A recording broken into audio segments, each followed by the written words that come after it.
Well, good afternoon, everyone. Thank you for joining us for this council meeting today.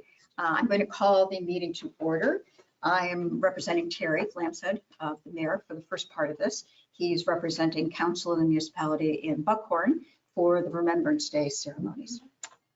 But he will be joining us as soon as he is through with that. So if I could ask the clerk to call the meeting to order, please. So as mentioned, Mayor Lamshead will be arriving late. Deputy Mayor Armstrong. He is present. Councillor Franzen. Thank you. Thank you. Councillor Franzen. Yep. Here. Councillor Braybrook. Present. Councillor Cadigan. Present. For staff, we have Donna Taggart, CAO Treasurer. Present. Evan Grieger, Director of Public Works. Present.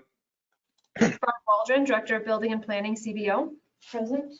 Adele Arbor, Planner. Present. Bianca Dragicevic, Deputy Clerk. Present. Sarah Dillamarter, Junior Planner. Present. Amber Novak, Legislative Coordinator, Executive Assistant to the CAO. Is present on the line. Matt Winches, Supervisor of Waste, Public Works Coordinator. Present. And Jesse Clark, Director of Corporate Services Clerk, is present. Terrific. Thank you. And we'll start with our land acknowledgement. We respectfully acknowledge that Trent Lakes and Peterborough County are located on the Treaty 20 Mississauga territory and in the traditional territory of Mississauga and Chippewa nations, collectively known as the Williams Treaties First Nation, which include Alderville, Beausoleil, Curve Lake, Georgina Island, Hiawatha, Rama, and Scugog Island First Nations. Trent Lakes respectfully acknowledges that the Williams Treaty First Nations are the stewards and caretakers of these lands and waters in perpetuity, and that they continue to maintain this responsibility to ensure their health and integrity for generations to come. We'll now take a moment to reflect on these principles and our duties and responsibilities as members of council.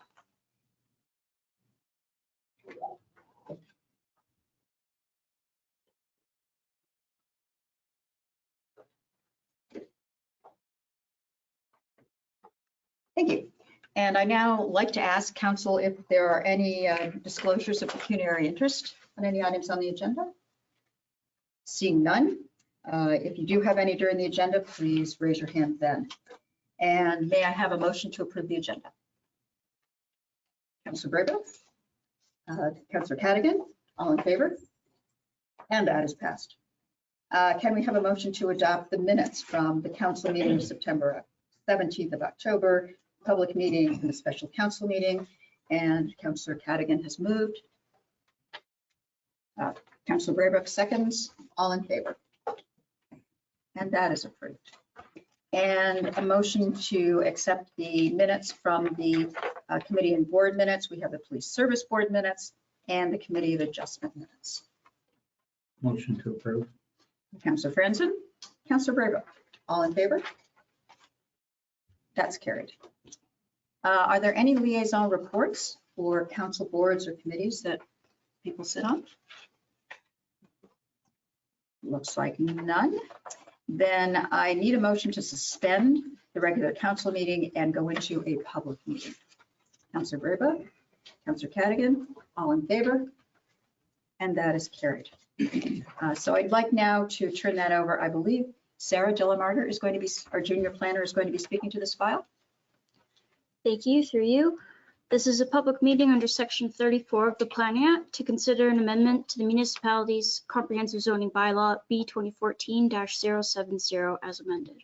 A notice of public meeting for today's application containing the prescribed information was circulated to all landowners within 120-meter radius of the subject lands at least 20 days prior to this meeting, and a sign was posted on the subject land in accordance with the Planning Act. The notice was also mailed to all prescribed agencies, public bodies, and persons in accordance with the regulations. Anyone wanting to be notified of any decision from today's public meeting must send in a request to either myself or the clerk, and the notice of passing will be mailed to them, setting out the method and manner in which appeals may be made to the Ontario Land Tribunal. Please note that if a person does not send a written comment prior to the passing of the bylaw or make an oral submission at a public meeting, that person may not be entitled to appeal the decision. This is a public meeting for file number 23-16 to consider a zoning bylaw amendment submitted by property owners William Allen Howard and Rosalie June Howard for the property known municipally as 3812 County Road 121. This zoning bylaw amendment resulted in a lot addition in favor of 121 Dutch Line Road West, wherein a 45.91 hectare or 113.45 acre parcel of land is to be added to the existing 37.36 hectare or 92.31 acre rural zoned parcel. A rezoning application was included on the conditions of the consent as the lands are currently partially zoned general commercial. The lands zoned general commercial are not being utilized for the purposes described in the comprehensive zoning bylaw and according to the owner never have been. Additionally, as the applicant submitted environmental impact study confirmed areas of the severed and benefiting lands containing wetlands, these areas will be zoned environmental protection zone. The resultant benefiting lot and retained lots both conform to the minimum area and frontage requirements of the comprehensive zoning bylaw. The planning report identifies that the application is generally consistent with the provincial policy statement and growth plan for the Greater Golden Horseshoe. As well, it meets the intent of the official plan. Agency comments have been received from the Engineering and Design Division of the Peterborough County Public Works, who advise that they have no comments or objections to the proposed amendment. No further comments have been received from any other circulated agencies or neighboring property owners concerning the proposal. Further, if any members of the public did not register with the clerk indicating their intent to make an oral submission but would like to do so at this time, please either raise your hand if you're in the physical gallery or use the raise a hand feature if you're in the virtual gallery so that we are able to promote you in order for you to make an oral submission. Thank you. Thanks, Sarah. Do we have anybody in the virtual gallery who wants to speak to this file? Virtual or physical? Seeing none. Do we have any from members of council?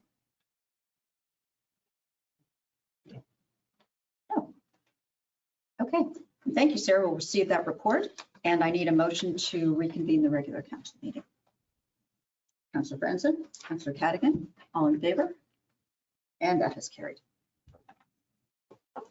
So now we move to business arising from the file just presented in the statutory public meeting, and back to you, Sarah. Thank you. Through you, there was a public meeting held for file number 23-16. At this point in time, staff are recommending that council receives the report from the municipal planning staff and approve the bylaw attached to today's agenda. Thank you. Thanks, Sarah. Through you, Madam Deputy Mayor, make a motion council receive and that council approve the zoning bylaw amendment as stated by the junior planner. Thank you. And Councillor Cadigan, seconding? Yes. All in favor? And that motion has passed. Thank you. We now have delegations regarding ghost hotels, and Jackie Milne and Barry Brusner, who are here in the gallery to present. If you wanted to come up to the chair here, I guess you need a second chair. Oh, yeah.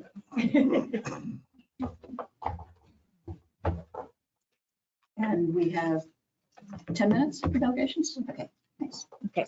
Hi there. I just wanted to thank the council for listening to our concerns and issues, and also for people present with the Novice Creek delegation to showing up today. So we are seeking action pertaining to zoning bylaw 2014-070, which is essentially prohibiting ghost hotels to operate in areas that are zoned shoreline residential. So, and that is like our Novice Creek area. So myself, I live beside one of these ghost hotels, so I'm just bringing forward the concerns. You know, I'm sure everyone's heard all these issues from the big Airbnbs before, but it's almost like it's magnified with these ghost hotels because there's anywhere from, you know, 10 to over 20 people that are renting these places out. So, you know, we have garbage, there's dogs, there's excessive parking, noise, trespassing, which has happened on a few occasions this year. So, you know, it's a big concern. And I think it's kind of two-pronged. It's, to do with just setting precedents for other Airbnbs that may want to do the same type of thing. So we're sort of, we would like to have action on this and to prevent this from happening. So I don't know, Barry, do you want to speak? Thank you. Good afternoon, Barry Bresner. Thank you for hearing this delegation. This has been a topic ever since the proliferation of what we call the ghost hotels, which really can be defined in a sense as the Airbnbs.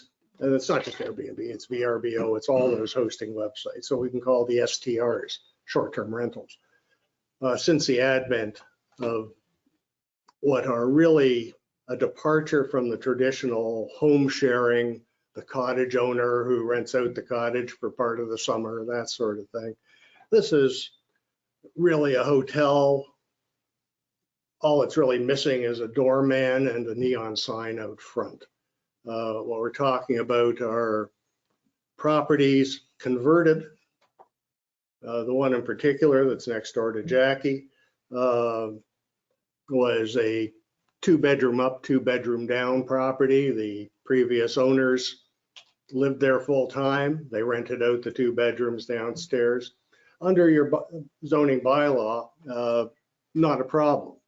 Zoning bylaw says in a shoreline residential, you can have what's defined as a bed and breakfast establishment, which is an establishment catering to the traveling and vacationing public with no more than 3 guest rooms.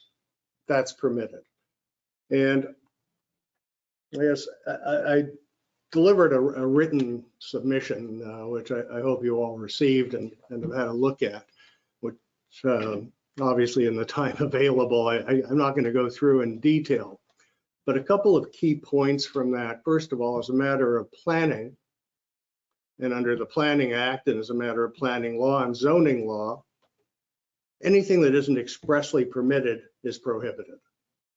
The way the Planning Act is structured is everything is prohibited unless permitted under your zoning bylaw. Under your zoning bylaw, yes, you can have a detached residence. The precise words and definitions are in the paper I delivered. But that really is sort of an owner-occupied family home. You can have, because it's a residential area, certain things by way of exemption or exception. And one of those is the bed and breakfast establishment. But as I say, it's limited to no more than 3 guest rooms. When you get beyond 3 guest rooms, you're no longer a bed and breakfast establishment. You're no longer within the exemption, since the zoning bylaw does not provide for something with 7 or 8 guest bedrooms and a couple of bunkies on the side, housing 20 people at a time. It's prohibited. It's prohibited under your existing bylaw. And we're simply seeking to see the existing zoning bylaw enforced. And the other point I want to make, which I think is a key point, is that I appreciate that council has a subcommittee you've been studying for a couple of years now, the question of regulating Airbnbs. Airbnbs are not all the same. And as the former municipal board, now called the Land Appeal Tribunal, has pointed out, there's a spectrum. And at one end of the spectrum, you have, as I say, the traditional home sharing. And as you move along the spectrum, you might have what would be within your definition of a bed and breakfast establishment, something with 2 or 3 guest bedrooms. As you move towards the property that houses 20 people at a time, advertises 20 people at a time, has all the attributes of a hotel. It's available for rent 365 days a year. In season, over $1,000 a day. What you're attracting are large groups of people in a transient way coming into these properties. And none of us want to live next door to that. And it affects the value of our properties.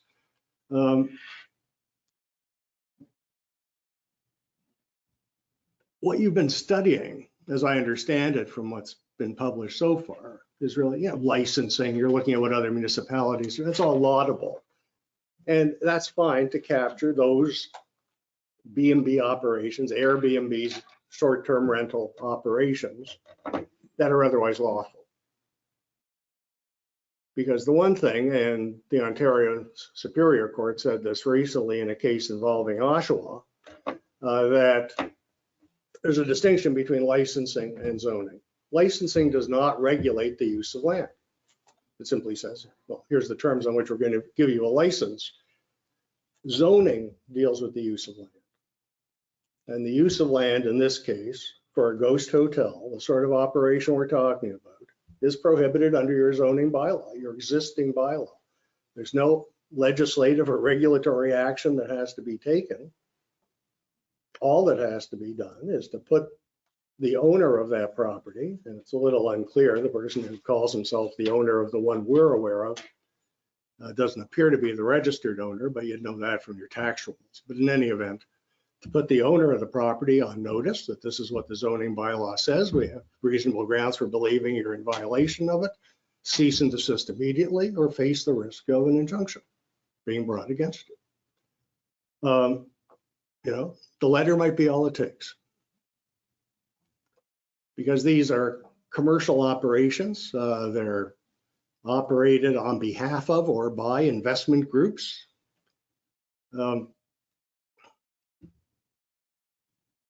They are, strictly speaking, in any definition of the word, a commercial operation that's operating in a residential zoning area. And you can't carry on a commercial operation in a residential zone. Certainly not without applying for an amendment to the zoning bylaw and going through the formal process for that and giving us, there's 9 of us here today who are all downstream of that Airbnb on Nogies Creek. If it went through the zoning amendment process, we'd all have an opportunity to object to. And what seems to be happening, and what's been very frustrating for us, is just seeing this commercial operation continue to operate. And it's nothing against the individuals who want to escape the city and come up with a group of 20. And, the problem is, even if they behave themselves and act civilly, 20 people having a conversation is disturbing your peace and quiet, your quiet enjoyment. And the whole idea of zoning, the purpose of zoning, is to protect the interests of the neighborhood, of everyone in the neighborhood. The zoning is there for a reason. We bought our properties, we maintain our properties on the understanding that all we're going to have in our zone are other residential properties, not a hotel. So that's what I wanted to communicate. As I say, there's a lot more detail in my written submission on behalf of all these good folks, my neighbors who are here today. And as I say, they're a mix of, seasonal and permanent residents.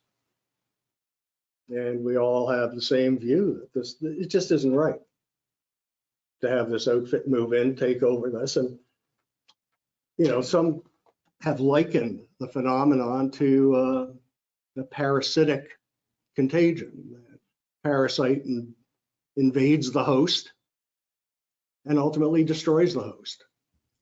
Because if you have these sorts of operations and they aren't checked and they proliferate, you destroy the very thing that people come up here to enjoy. The nature, the peace, the quiet. Suddenly you're in a wholly different environment, and frankly, it's negative. The only counter argument that I've ever heard is that there's somehow, an economic benefit to this. And if you think about it, there isn't. We see those people every time they arrive and they unload their food and they unload their alcohol by the case. They bring it with them. They don't come up here and go, now where do I go to, get food? They bring it with them. And if they do need anything, they go to Bob Cajun, which of course isn't part of Trent Lakes. So where are they going to go from Nogies Creek? Yeah. So, they hire somebody to, clean the linen and sweep up after they leave. I don't know if that's a local person or not. and they'll hire somebody to plow the snow in the winter. I don't know if that's a local person or not, but that really is a minimal contribution to the local economy. And in any event, regardless of the extent of that contribution, it's unlawful. You have a zoning bylaw. It says what it says. That sort of operation, clearly a commercial operation, operating in a waterfront residential zone, an environmentally sensitive zone, is simply unlawful. It's not permitted. It's prohibited by the zoning bylaw, and we ask you to do the necessary to enforce the bylaw. Thank you. Thank you very much, Mr. Like President. having a frat house beside your house. There is Your own that. house, I'm sure. Picture a frat house moving in next door and you got to deal with that crap every weekend. That's what we're dealing with every weekend. I'm sure that was someone speaking through you, Mr. President. Thank you. Much more eloquent than I could. Before you leave, or if Jackie leaves, do we have any questions for you from members of council? Councilor Grayson. Through you, Deputy Mayor, and thank you, Mr. President, for your presentation, as well as Jackie. I know when I was campaigning myself, knocked on close to 1,300 doors, and that was the main, although it's not specific to Tully's Road, that was the main theme was short-term rentals, whether they be ghost hotels or otherwise. And that was a big issue, and that's what I took from them. And I know in 2020, 2021, as you've alluded to, Mr. Bresner, that the municipality had conducted a survey, and the feedback from the survey was probably one of the biggest feedbacks we've had on any survey. And interestingly enough, it was almost split 50-50 as far as the sort of mom and pop establishments or cottages renting it. They didn't want to be caught in the whole net of regulation and that sort of thing. So I know council and myself included, as I sit on the committee for the short-term rental committee, and we're working through the process. And I know this is a specific issue that you want to see dealt with, and we are looking at that since your delegation had come to our attention and whatnot. So it is a process. We are alive to it, and I know our building department, our planning department are aware of it, and they have been taking steps, and that also feeds into our committee conversations and whatnot. So we are alive to it, and we are sympathetic to it. I'll say I'm sympathetic to it, and it's tough to thread that needle as far as how do we balance it. But I know, again, I'll come back to Tully's. It's a different. We're dealing with a zoning issue, and whether that has been acted on as far as what is allowed or has not. So that is something that we will be looking at and taking a closer look at, and that sort of things. Do you have a timeline on that? Sorry. Is there a timeline on that? Sorry, I don't think we have questions from the audience. Okay, but if I could respond, Councilor Brayburke, and I want to ask you for the timeline, but I appreciate that, and hopefully it'll be a positive thing. I can say, taking the Tully's example, the previous operation that was there with the lovely couple who owned that property and rented out the two guest rooms downstairs to a family at a time, and that's never a complaint, never an issue. Nobody is objecting to that. That's within the zoning bylaw. And it's a whole different kettle of fish. So, I mean, there is a distinction to be drawn from that end of the spectrum to what we're having to deal with. And as I said, to us, it's a zoning issue. That you have all the tools are in your toolbox right now. You don't have to study it. You, in a sense, have a legal obligation to enforce the law as you have it. It's your bylaw. It's our bylaw. It's what the neighborhood is based on, and it should be enforced. So, thank you. Thank you. Thank Through you, Councilor Brayburke. you, Deputy Mayor, just to clarify, yeah, we're alive to that as well, that it's the zoning bylaw, and we want to avoid this type of thing happening moving forward. So we are sympathetic and alive to that fact. appreciate it. As far as the timeline, through your Deputy Mayor and through you, Mr. Bresner, to Jackie, it is being looked at, and this is sort of, this delegation is, sort of, for lack of better reference, lit a fire under us. So we will be looking at it, so. Okay, well, thank you very much. I know there's other delegations and I don't want to overstay my welcome. Nope, that's okay. Do we have any other questions from council? I just have a comment. I enjoyed reading your presentation, and I think that we should get a legal opinion on how we proceed from here. Thank you, Councilor Francis. Yeah, I can tell you that I have spoken to Mr. Ewart, who certainly then was your external counsel. And unless he's changed his view in the past year, he was certainly of the same mind as I am. I mean, I don't think there's anything controversial in what I've said about the law. Yeah. But please do Yeah. speak to Mr. Ewart. Thank you. Would you And- need about to be a motion, Deputy Mayor? I would like a motion to receive and second, and then a comment. Motion to receive the delegation. Thank you, Councilor Braywood. Seconded. Councilor Francis. Yeah. And I'd like to comment on the motion. I think we should also make a motion that we send the presentation off to our solicitor for comment. I think that's fine. Yeah. Let's not make that part of the motion, Okay. if we can, but just vote on the motion and Okay. then I'll talk next steps in a minute. Okay. So all in favor? I'm fine. Okay, great, thank you. So I just want to say, yes, we are very sympathetic to the situation. Nobody Yeah. wants to have this nightmare situation pop up next door to them. It's horrible. We've heard countless stories and very empathetic. Most of us have experienced it. And we don't want to completely badly alter, what we love about this place, which is the peace and the quiet and the respect that people have for one another. So no surprise, it's not new news, but thank you for clarifying it in your words, in your situation. We do have a working group. We have taken action. We're in our third year, will be. The first year we did more education and information gathering. The second year we did implement the AMP system, which, as you very well know, takes some of the enforcement process out of the courts and into our own sphere, so that we have better control over the timelines and the process. And we hired an enforcement officer, weekends and nights this summer, who in fact has been called to Tully's Road a couple of times. Unfortunately or fortunately, they didn't find any grounds for issuing an order at that time, but that now is in place to give teeth to the existing bylaws that we do have. And the working group is looking at licensing for next summer, which I know was not the gist of your proposal.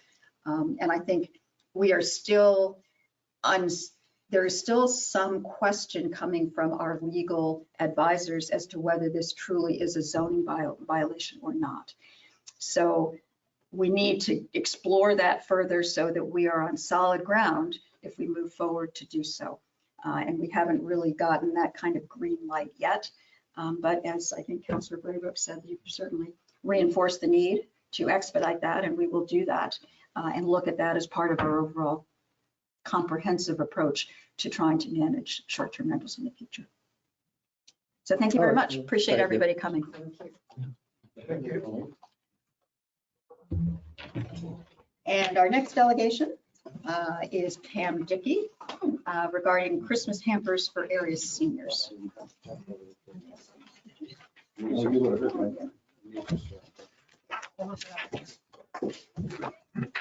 Thank you. On October the 12th, I sent a letter to council. And just to clarify, this has nothing to do with the hamper fund that's being run by the food bank. This is a total separate entity of 20 seniors that are shut-ins that have no family support. This program initially was started by Linda McCurr through Community Care a good 20 years ago. So I've been involved in it since then. And last year in November, the current chair opted to not continue with this program. And I thought, oh my gosh, we can't let these seniors not have Christmas. And I decided I would do it again this year, starting a little bit earlier than I did last year. It was a scramble. But I have to say that to date, I've had $130 already donated to me, which I'm having fun spending. I have quite a few that are diabetic, so I will be providing specialty items in their hampers. Last year, we were able to give them 3 hamper bags of food. They got 2 full days of food. They had, oh my Lord, calendars, dishcloths. It was just like Christmas. The pets, every pet got a treat and a toy. I just had an email before I came out that there's a group of 6 ladies heading to Costco. And they'll come back with Quaker Oats meals and juices and jams.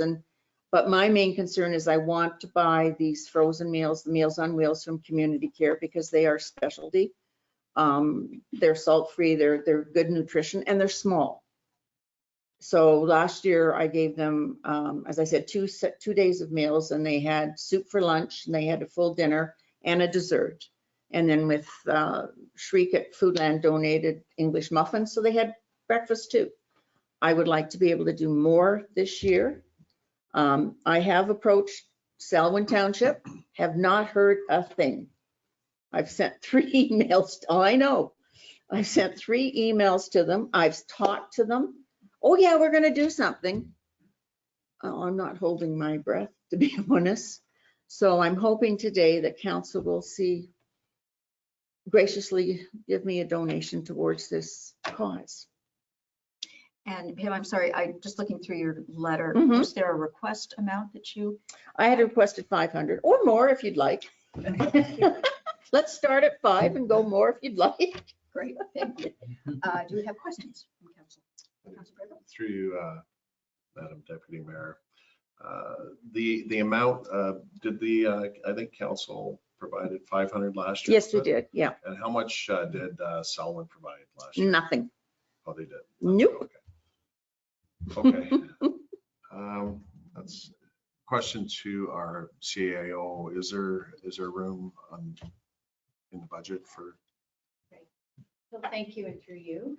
So council did support this in last year, 2022, and there are funds available still in the miscellaneous grant fund of just over 4,400. So it could certainly be accommodated through that fund.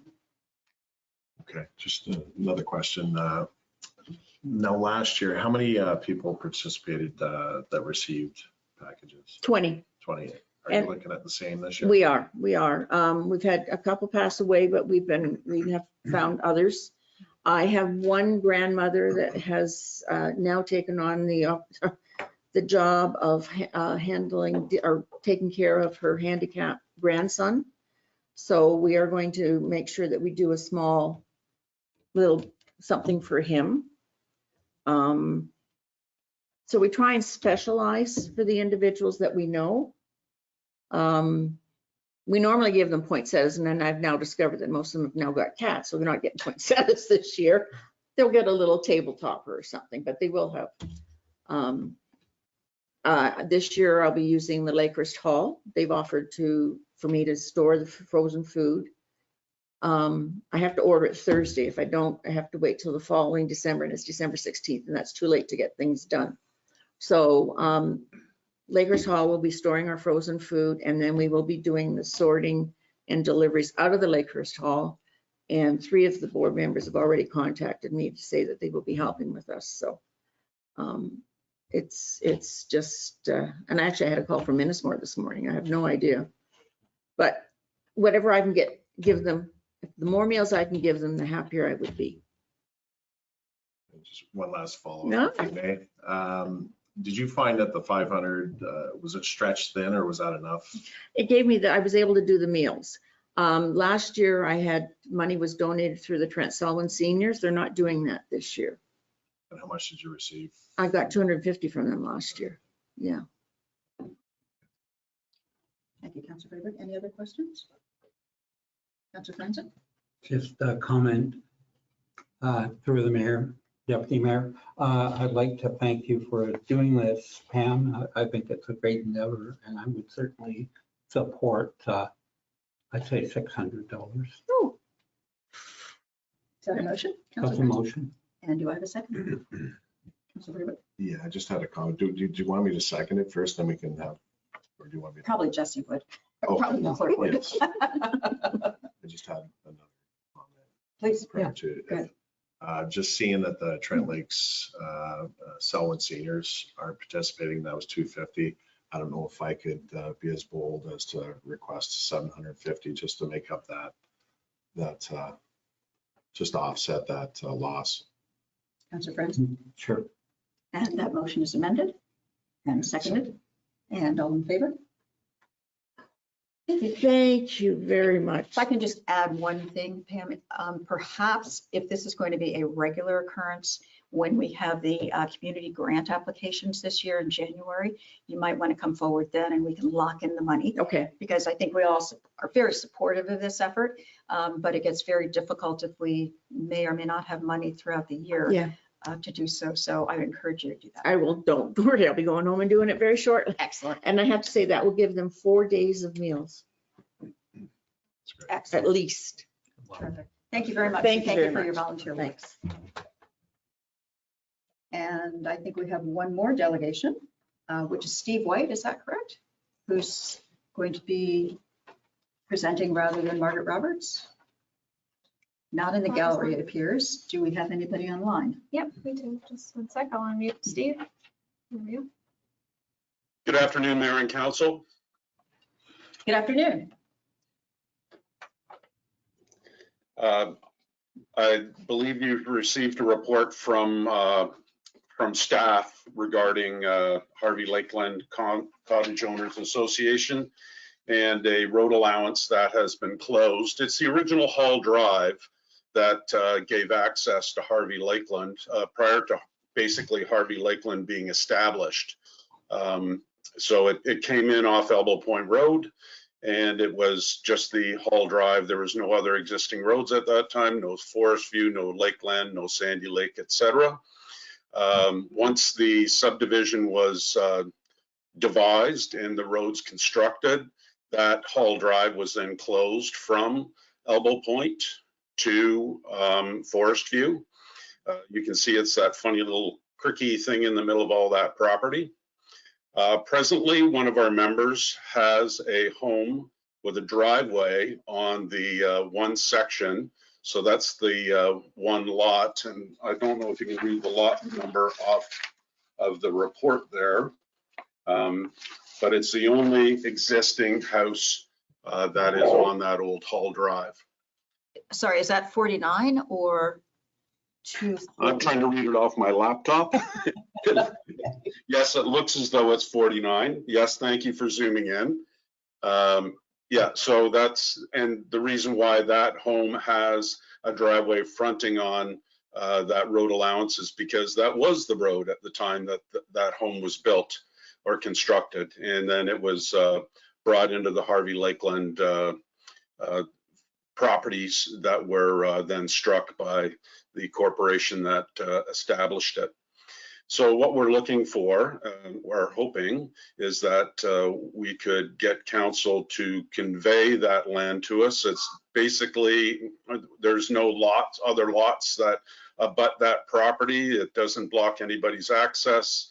It actually separates 2 parcels of land, which we currently pay taxes on. We do maintain that out at the Elbow Point end of the road where it's common that people dump garbage. So either in front of the concrete barriers or over the other sides.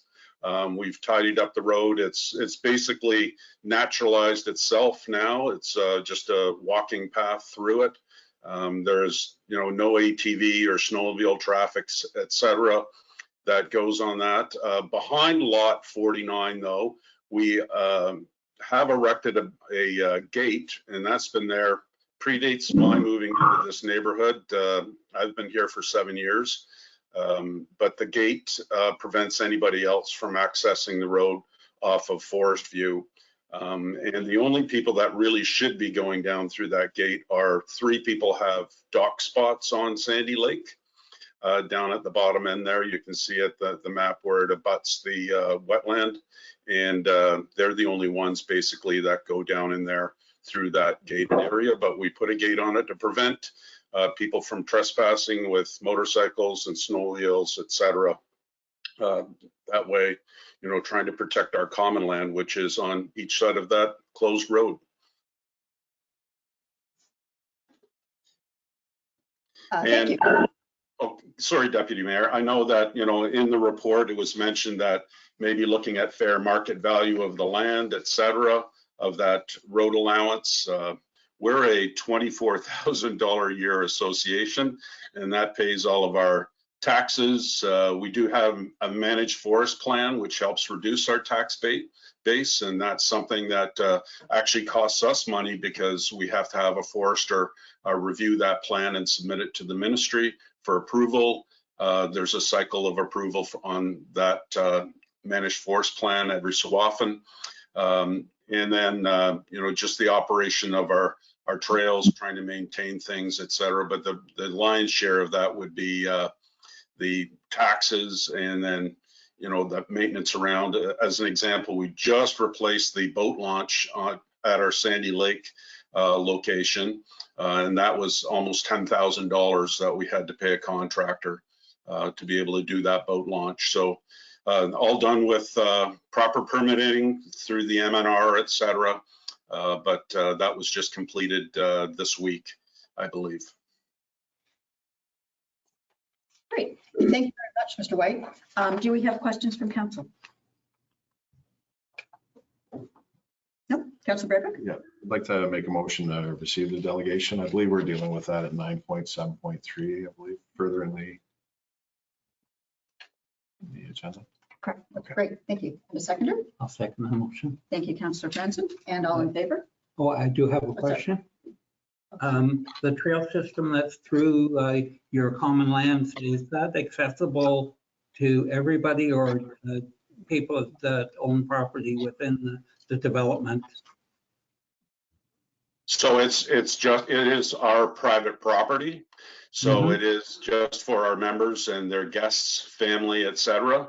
But it is our private property, and under our insurance company, they've recommended, and you'll notice that there's signage at all of our trail entrances, naming the trail, but saying that, you know, it's members only, you know, which to us indicates private property.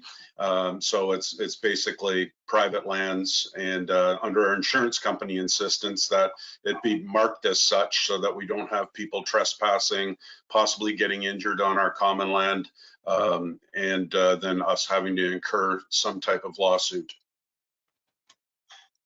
Thank you. Councilor Griffin?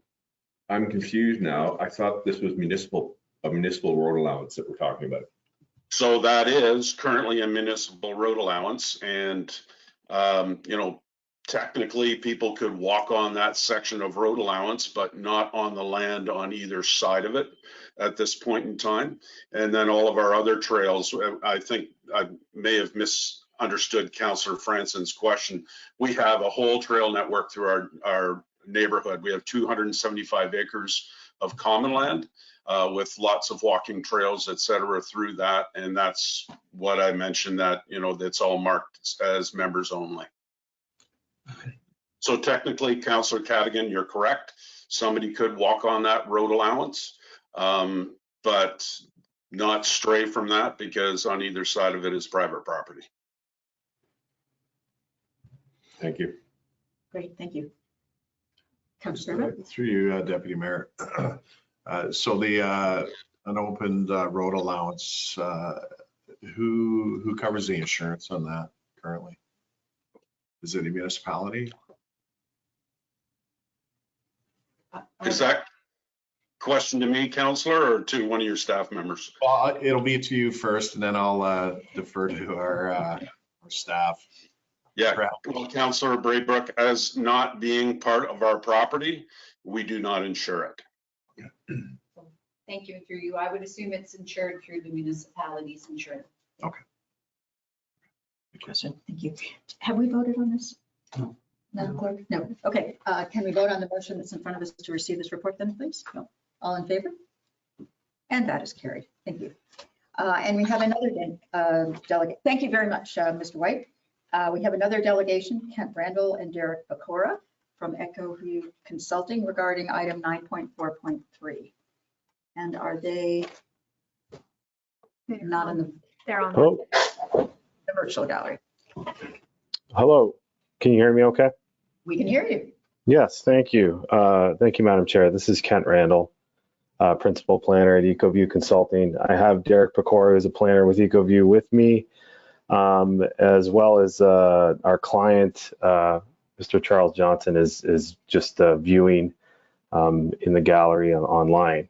Thank you for indulging us today.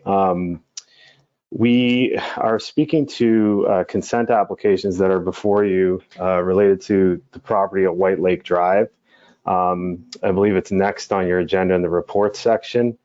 We don't typically, and of course we submitted the applications on behalf of the landowner, Johnsons.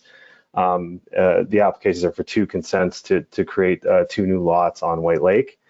And we don't typically appear before council when these matters are before you, because usually these things are sort of not, I don't want to say foregone conclusion, but generally if staff is in agreement, we're in agreement, we don't necessarily see any issues moving forward. We don't necessarily appear. But in this case, we wanted to appear before you just to because there was something that came up in the recommended conditions from your staff. The staff does recommend endorsing or recommending approval to the county for this application. However, there is a condition that is going to require the applicant to redesignate the lands through an official plan amendment as a condition of consent for both consent applications, both conditional approval. The reason that we've been provided from staff has been that the staff feels that these lands are designated rural in your official plan. Staff feels that the lands would be more appropriately designated recreational dwelling area.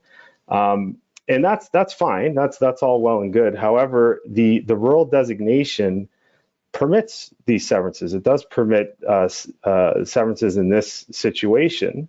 The lots not only are permitted under the rural designation, permitted under your official plan, they're also zoned shoreline residential, so they don't require rezoning as well.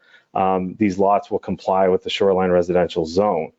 So we have conformity with the OP and compliance with your zoning bylaw, yet there's a condition to redesignate the lands through an official plan amendment. So it's not necessarily making sense in our head. And the reason that this is an issue is because, of course, an official plan amendment involves, it's a fairly intensive application, regardless of how straightforward it is. It requires, obviously, public consultation. It requires a public meeting, and it's required to go to the county for ultimately to be approved.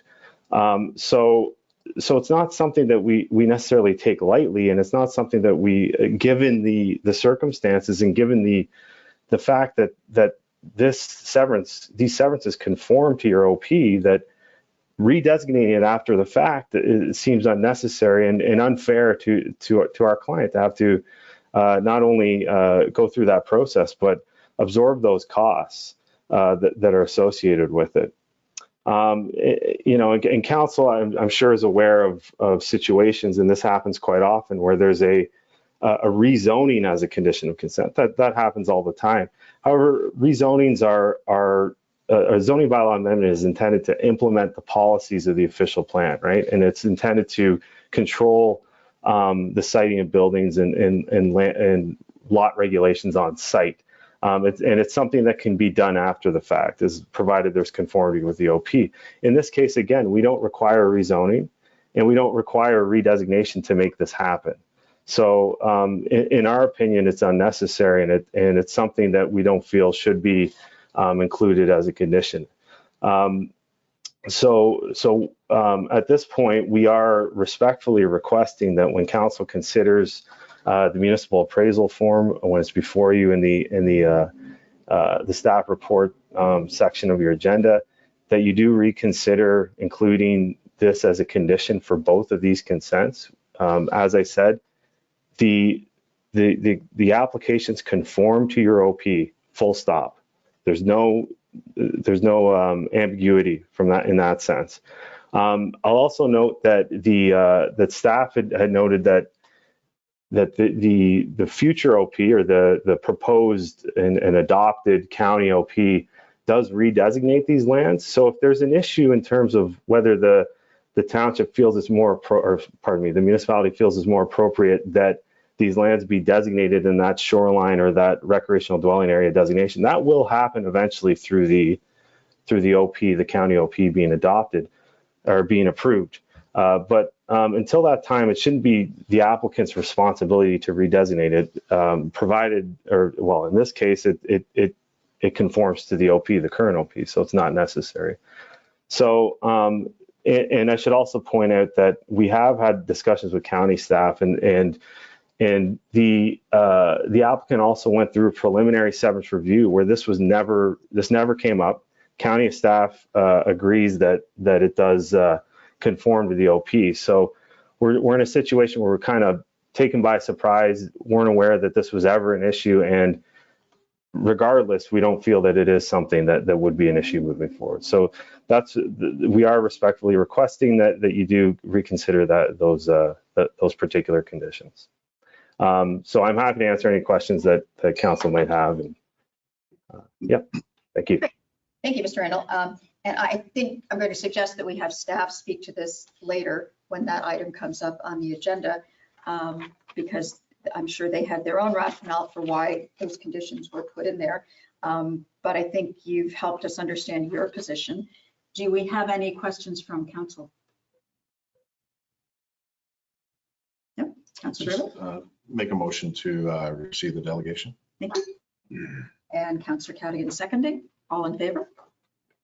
And that is carried. Thank you very much. Thank you.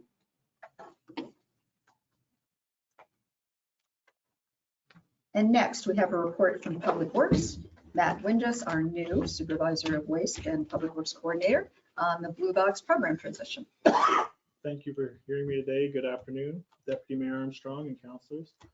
I'm here today to give you guys a bit of an overview on what's going on with the Blue Box transition. As you said, I am new to the position, and I wasn't entirely sure how much you guys have been told or how much you know of your own accord. So I will give a brief overview, but please feel free to ask any questions at the end for clarification. Basically, I will have a request that we sign the depot operations agreement that was presented to us from Circular Materials Ontario by the end of this, but I will explain that in the slides. Next slide, please. Or first slide, I guess. So as you may or may not know, I'm sure you've at least heard that in 2021, Ontario passed a new regulation that would shift the responsibility of the Blue Box program from consumers back to the producers who originally create these products.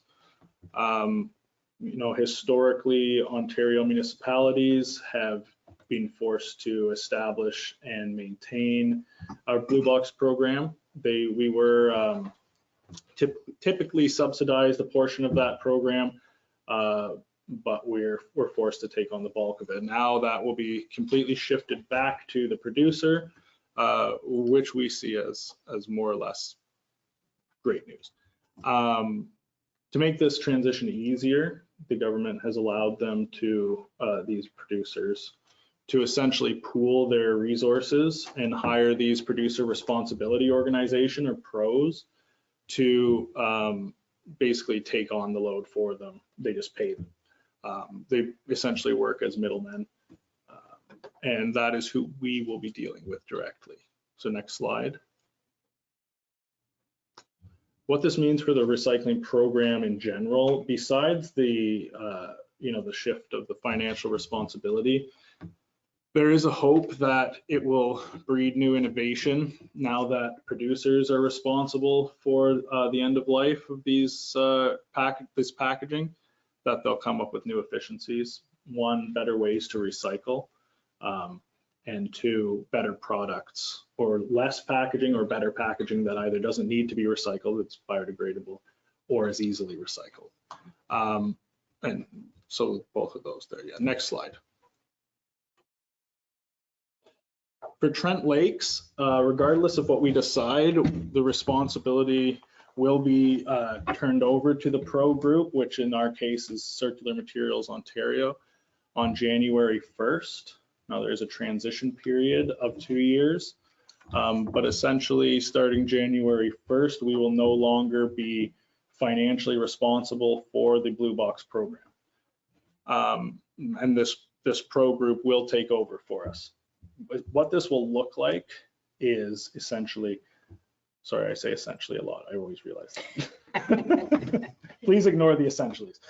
The Circular Materials Ontario has been hired by, I think in our case, is Nestle and Coca-Cola and a lot of the big companies, also a lot of the smaller companies. Did you make a note of that, clerk? Yes, made a note of that.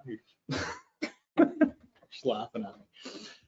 Have hired this pro group who has come to us and told us, has offered to, essentially what they have to do is, hire a contractor to collect the recycling and dispose of it properly. We, instead of hiring a contractor, they've come to us and said, you already have the depots prepared, you already do this, so we'd like to offer you the chance to be the contractor, more or less. So while, you know, we're not actually contractors in this situation, we are quote unquote contractors. And so that's the option that they've given us. Next slide.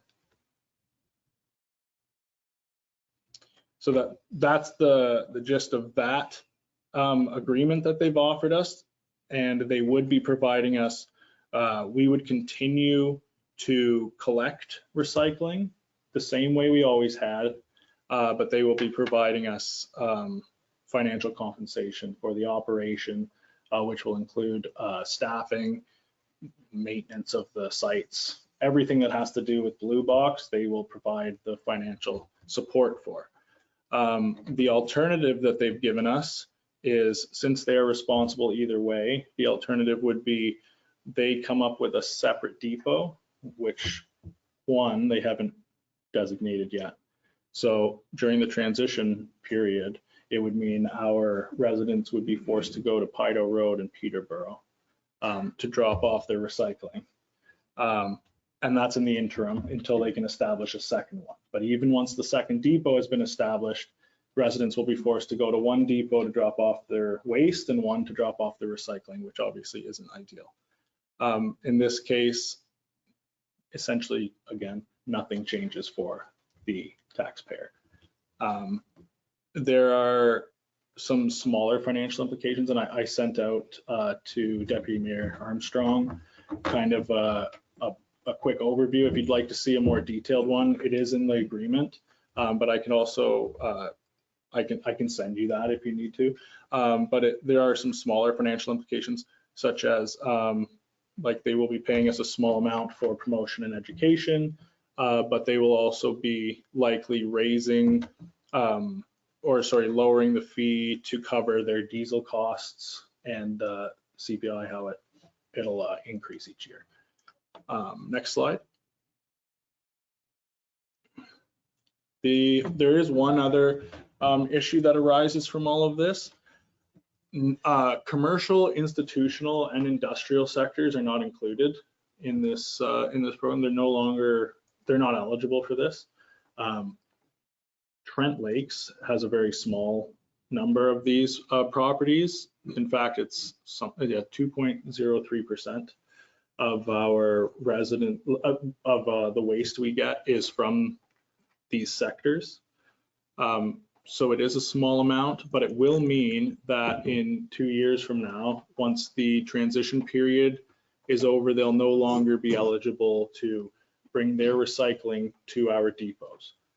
However, we will have a solution for that in due time. That's not important at this point in time, since CMO, Circular Materials, has agreed to accept waste from ICI.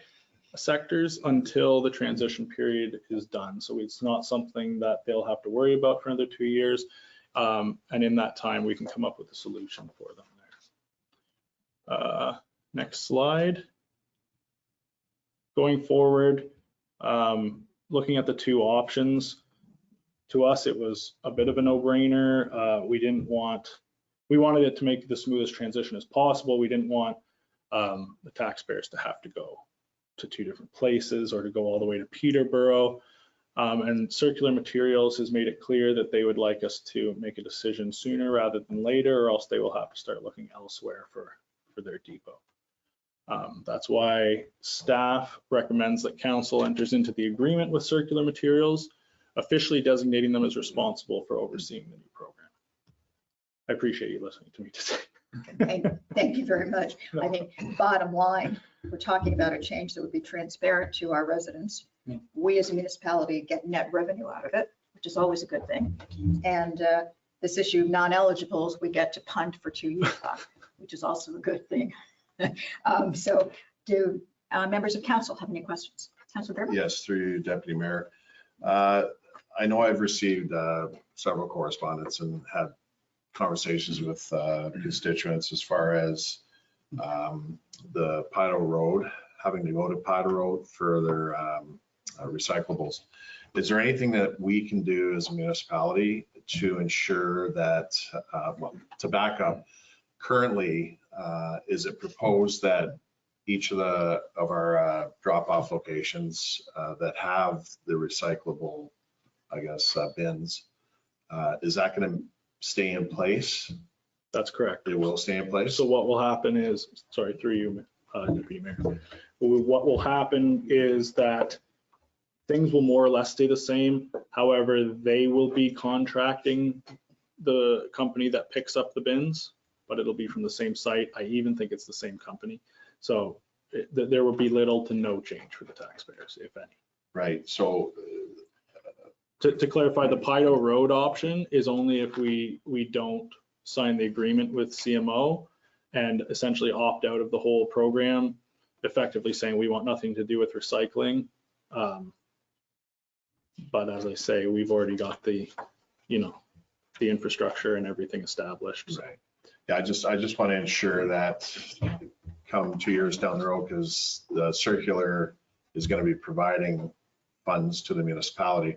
I just don't want them to all of a sudden say, you know what, it's revamp it and have a requirement that our citizens or our residents have to go to Pido. If there's something that can be built into the agreement that won't happen. That's a great idea. I would say that they are very resistant to any changes in the contract. We have already been in talks with them before my time. They've been in talks and there's been many changes to the contract, but rest assured that we will be signing it. The contract's only good until the transition period is complete. So it's only a 2-year agreement in which time we'll be making a new one. And that may be the time to add in something like that. The point is, even if we were to add in something like that, 2 years from now, they could request the same change. It's unfortunately inevitable, but they've made it very clear that they have no intention of changing that. They've also made it clear that this is the easiest option for them. And so I don't really see them doing that, although I do recognize that is a concern. Thank you. Thank you. Any other questions? Anybody prepared to make a motion? I would support the recommended motion. Seconder, Councilor Yes. Cadigan, all in favor? And that has passed. Thank Thank you, Heather. Thank you. No reports from Recreation and Facilities, no reports from Fire and Emergency Services, Building and Planning. We have a number of, I think they're all consent applications, but we're starting with one. And if we could ask our junior planner, Sarah Delamarter, to present the first file. Thank you. Sorry, go ahead, Sarah. Thank you through you. On today's agenda, there is a municipal appraisal form for consent file B-6-23 submitted by Paul Lula on behalf of the property owner 2380765 Ontario Incorporated for the lot known municipally as 53 Fire Route 400. The applicants intend on severing off a 4-hectare or roughly 10-acre parcel of land from the retained 36.3 hectare or 89.76 acre parcel of land. The intent of both the Trent Lakes official plan and comprehensive zoning bylaw is that the creation of new rural lots front upon and gain direct access to an improved public street as per section 4.12.1 of the comprehensive zoning bylaw and section 6.2.1.4.3 of the Trent Lakes official plan. Access in this case to both the severed and retained lands are by deeded private road, triggering the requirement that both the severed and retained lots be a minimum of 4 hectares or 10 acres in size, and that both the severed and retained lots be zoned to prohibit permanent and recreational residential dwellings. As the proposed severed lot already contains a dwelling, the comprehensive zoning bylaw pertaining to legal nonconforming uses shall apply. The severed lot will be subject to a rezoning application to put a holding provision on the property, prohibiting all development from occurring until an environmental impact study or EIS is provided to staff, and that any recommendations of that study are enforced through a development agreement, signed and registered with the property owner at the sole expense of the property owner. This is due to the parcel being flagged for unevaluated wetlands and the incomplete submission of an environmental impact study from the applicants for the proposed severance. The retained lot will be rezoned to prohibit any permanent or recreational dwellings from being erected on the subject lands. A holding provision will also be applied to the lands, prohibiting any form of development from occurring on the lot until an environmental impact study or EIS has been undertaken for the subject lands, and that any recommendations of the study are enforced through a development agreement signed and registered with the property owner at the sole expense of the property owner. The lands will be restricted to the use of a hunt camp, bush camp, or other similar uses related to outdoor passive recreation, agriculture, or management of natural resources, and shall be prohibited from developing any permanent and recreational residential dwellings as per section 6.2.1.4.1 of the Trent Lakes official plan. The applicants have had their original proposal brought before council in July. The proposal has since been amended to conform to section 6.2.1.4.3 subsection B of the Trent Lakes official plan, as each lot is now proposed to be a minimum of 4 hectares or 10 acres in size, and the applicants have been made aware of the stipulations surrounding their proposal. Staff have reviewed the application and recommend that council supports the proposed severance with the following conditions. $1,000 cash in lieu of parkland fee be paid to the municipality. 2, rezoning of the severed parcel to the satisfaction of the municipality. The R plan will be part of a complete ZBA submission requirement. And 3, rezoning of the retained parcel to the satisfaction of the municipality.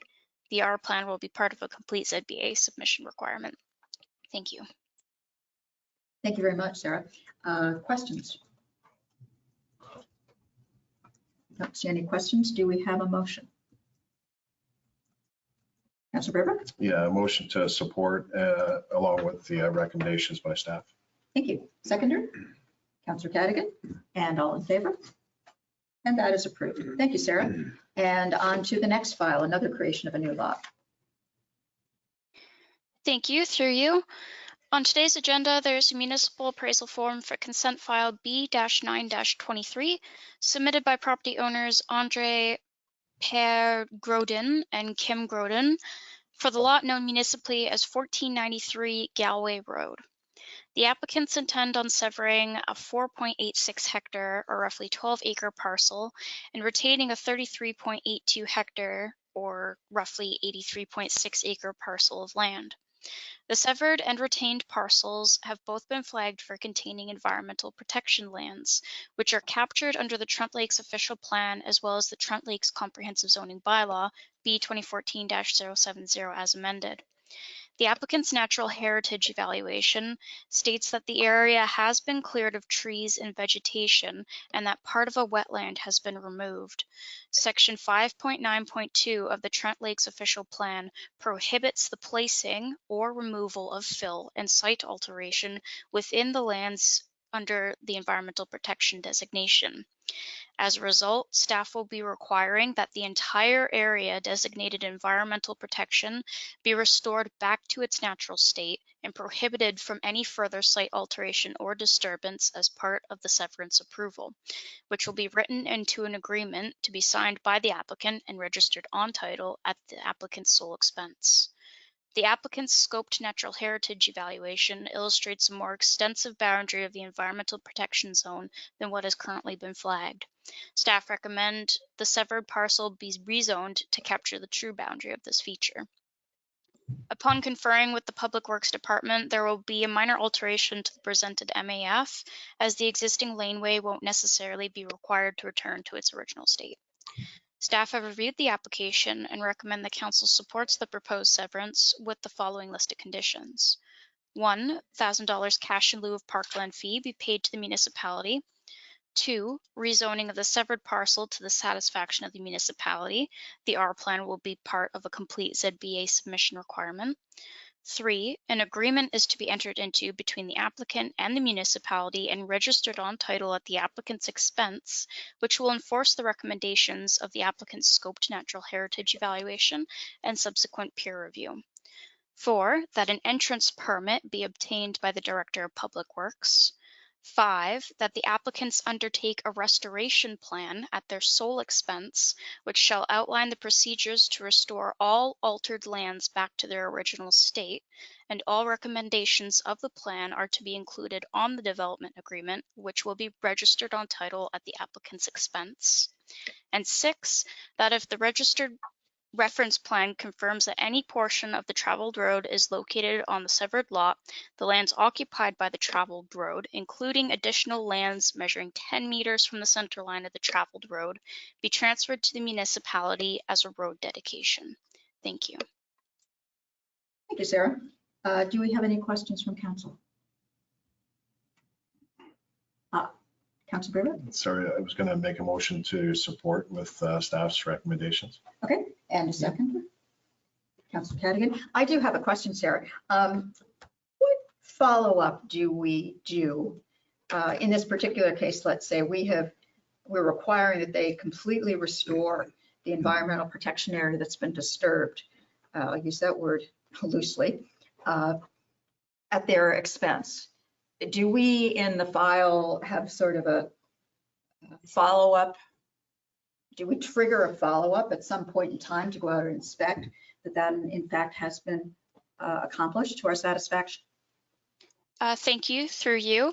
Yes, that's something that gets written into the development agreement as part of a security measure. So typically we opt for a certain amount of money to be given to the municipality and held, and it won't be released until the professional goes out to the site, inspects the site, and provides the municipality with a letter stating that the area has been restored to the professional's satisfaction, to which we will release the money back to the applicant. Excellent, appreciate that, thank you. Any other questions? Then I'd like to call for the vote. All in favor? And that has passed, and we've approved that. The next one is 9.4.3, and I believe this is the one that we had the delegation on earlier, Sarah. So if you're able to address their question or concern in your presentation, that would be very helpful. Thank you, through you. On today's agenda, there is a municipal appraisal form for consent files B-51-23 and B-52-23 submitted by Agent Kent Randall on behalf of the property owners Charles Johnson and Maureen Kelly Johnson for the lot known municipally as 86 White Lake Drive. The existing lot is a little over 8 acres in size and has underwent 2 lot additions over the course of time. One in 2015, file number B-88-15, to allow for a bell easement to go across the property, and one in 2016, file number B-72-16, to allow for a lot addition of the island just off the shore to be included as part of the parent parcel. The island and easement were subsequently rezoned to the shoreline residential zone. The applicants intend on creating 2 new waterfront lots from an existing waterfront lot zoned shoreline residential and designated rural. Both lots meet all applicable zoning provisions in terms of minimum size and frontage requirements for the shoreline residential zone. However, the intent of the official plan is not being met, as the creation of the 2 new shoreline lots without designating the lands accordingly can create discrepancies with permitted uses. For example, the rural designation permits commercial, industrial, and agricultural uses as of right, where the recreational dwelling area does not. Additionally, the recreational dwelling area specifically takes shoreline integrity into consideration, including but not limited to lake capacity and screening requirements. The primary issue with respect to this proposal is whether the proposed development, which would include consent, may proceed under the rural land use designation. On this point, staff acknowledged section 6.2.1.1 of the official plan, which permits the creation of up to 2 new lots on an existing lot of record in the rural designation. Staff also acknowledged that the same policy is applicable to an existing lot in the recreational dwelling area designation. The planning department is of the view that recreational dwelling area is the primary land use designation intended to authorize shoreline development. Moreover, any development of the subject lands, which includes severance applications, is required to conform with the official plan under section 24(1) of the Planning Act. In this case, the conforming land use designation for proposed new shoreline residential zoned lot would be the recreational dwelling area designation, and therefore an official plan amendment is required to proceed with the lot creation proposal. A similar matter has been dealt with involving our external planning consultant, as well as a representative from the County of Peterborough, who agreed that the land zoned shoreline residential and their uses ought to be designated recreational dwelling area in order to conform to the intent of the official plan.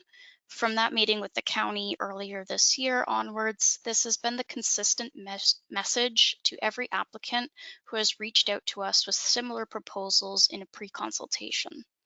Thus, the approach staff are taking is to require the official plan amendment as a condition, but if the county official plan is approved during the provisional stage, it would negate this condition. Staff have reviewed the application and recommend that council supports the proposed severance with the following 3 conditions. 1, $1,000 cash in lieu of parkland fee be paid to the municipality. 2, an official plan amendment to bring the severed and retained lots designated rural to the recreational dwelling area, as the county OP has not been adopted yet. If the county OP is approved during the provisional stage, this condition will no longer apply. And 3, that if the reference plan confirms that any portion of the traveled road is located on the severed lot, the lands occupied by the traveled road, including additional land measuring 10 meters from the center line of the traveled road, be transferred to the municipality as a road dedication. Thank you. Thank you, Sarah. More complex than it appears on the surface. Yeah. Do we have some questions from council? I have a motion in support of staff's recommendation, the 3 recommendations from staff. Is there a seconder?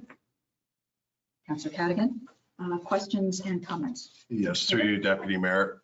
Thanks very much, Sarah.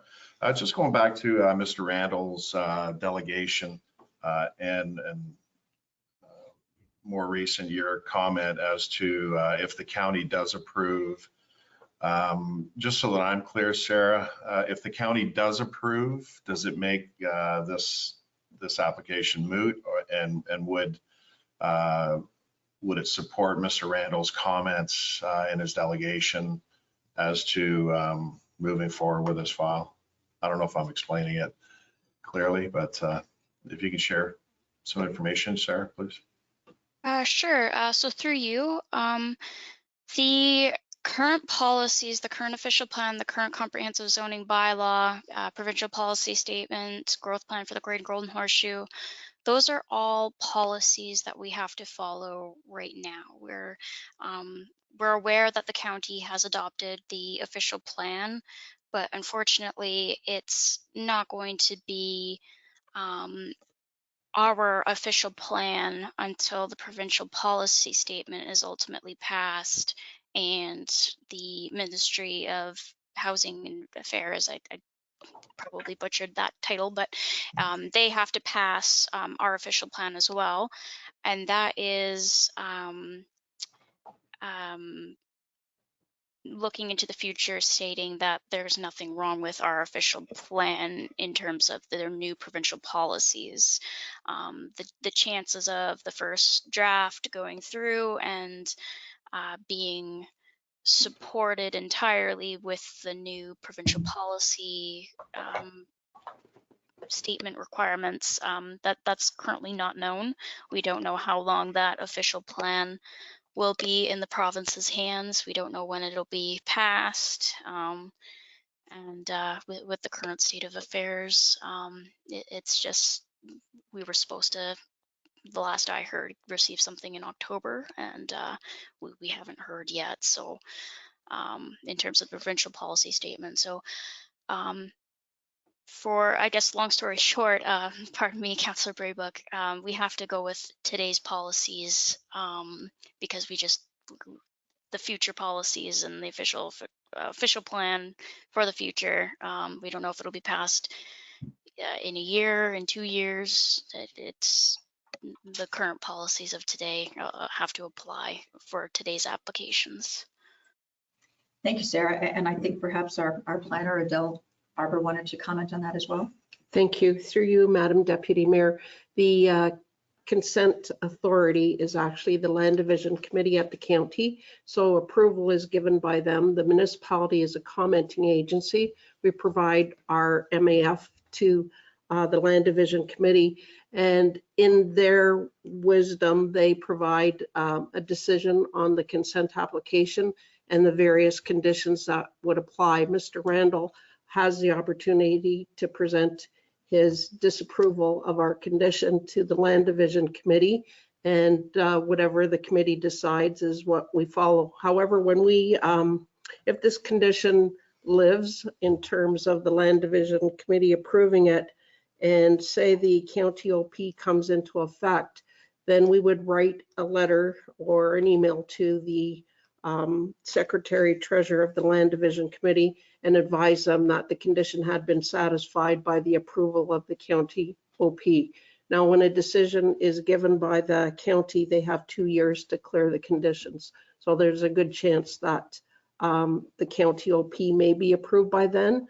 However, if it's not in accordance with our policies, as Sarah has identified today, that we require that those lands be designated to recreational dwelling area. And so that's what we're requesting. The applicant is asking for creation of 2 lots, and if they wish to proceed very quickly with the creation of those lots, then they would need to clear the conditions if the county approves our condition of having the official plan designated. Sorry, through you, Deputy Mayor. Thanks very much, Adele. That sort of clarifies things. So just thinking from Mr. Randall's perspective, and so if they were to be in a hurry to get this done, they would have to conform to staff's recommendations as they currently sit. And if they're not in a hurry, they could roll the dice, for lack of better reference, and wait until the official plan is enacted, which may allow them to not have to jump through as many hoops and spend unnecessary monies. Is that sort of? Through you, Madam Deputy Mayor, that is correct. However, it is a bit of a gamble because we don't have any idea when the county official plan will be approved by the ministry. So there is a bit of a time gamble because it does take a number of months to do an official plan amendment. Right. And sorry to follow up with that. And if they are still in a hurry, they can apply to the Land Division Committee for any sort of guidance, or if they're disputing the current status of the recommendations. Through you, Madam Deputy Mayor, yes, Mr. Randall can make deputation to the Land Division Committee when this application for consent comes up, and he can present his property owners or his client's view of not wanting to go through with the official plan amendment, and it's up to the Land Division Committee whether they approve what we're requesting or advise that they like Mr. Randall's approach. But however, in accordance with our planning documents, we are standing by and recommending the official plan amendment take place. In light of that, that Mr. Randall does have options, I'm inclined to support staff's recommendations. Great, thank you. Any other comments before we go to the vote? And all in favor of support for staff's recommendation? That is carried, and Mr. Randall, hope that you've heard all of that and understand that, you know, what your next steps may be. And I'm sure staff would be able to help you if you need further assistance there.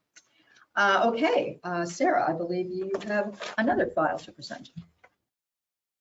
Thank you, through you.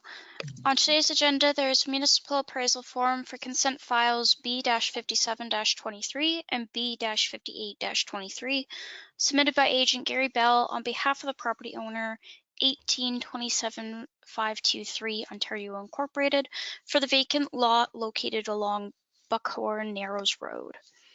The applicants intend on creating 2 new lots from an existing lot zoned and designated rural. Both lots meet all applicable zoning provisions in terms of minimum size and frontage requirements for the rural zone. The proposed severance appears to conform to the general intent of the comprehensive zoning bylaw as well as all the Trent Lakes official plan policies. Staff have reviewed the application and recommend that council supports the proposed severance with the following conditions. 1, $1,000 cash in lieu parkland fee be paid to the municipality. And 2, that if a reference plan confirms that any portion of the traveled road is located on the severed lot, the lands occupied by the traveled road, including additional land measuring 10 meters from the center line of the traveled road, be transferred to the municipality as a road dedication. Thank you.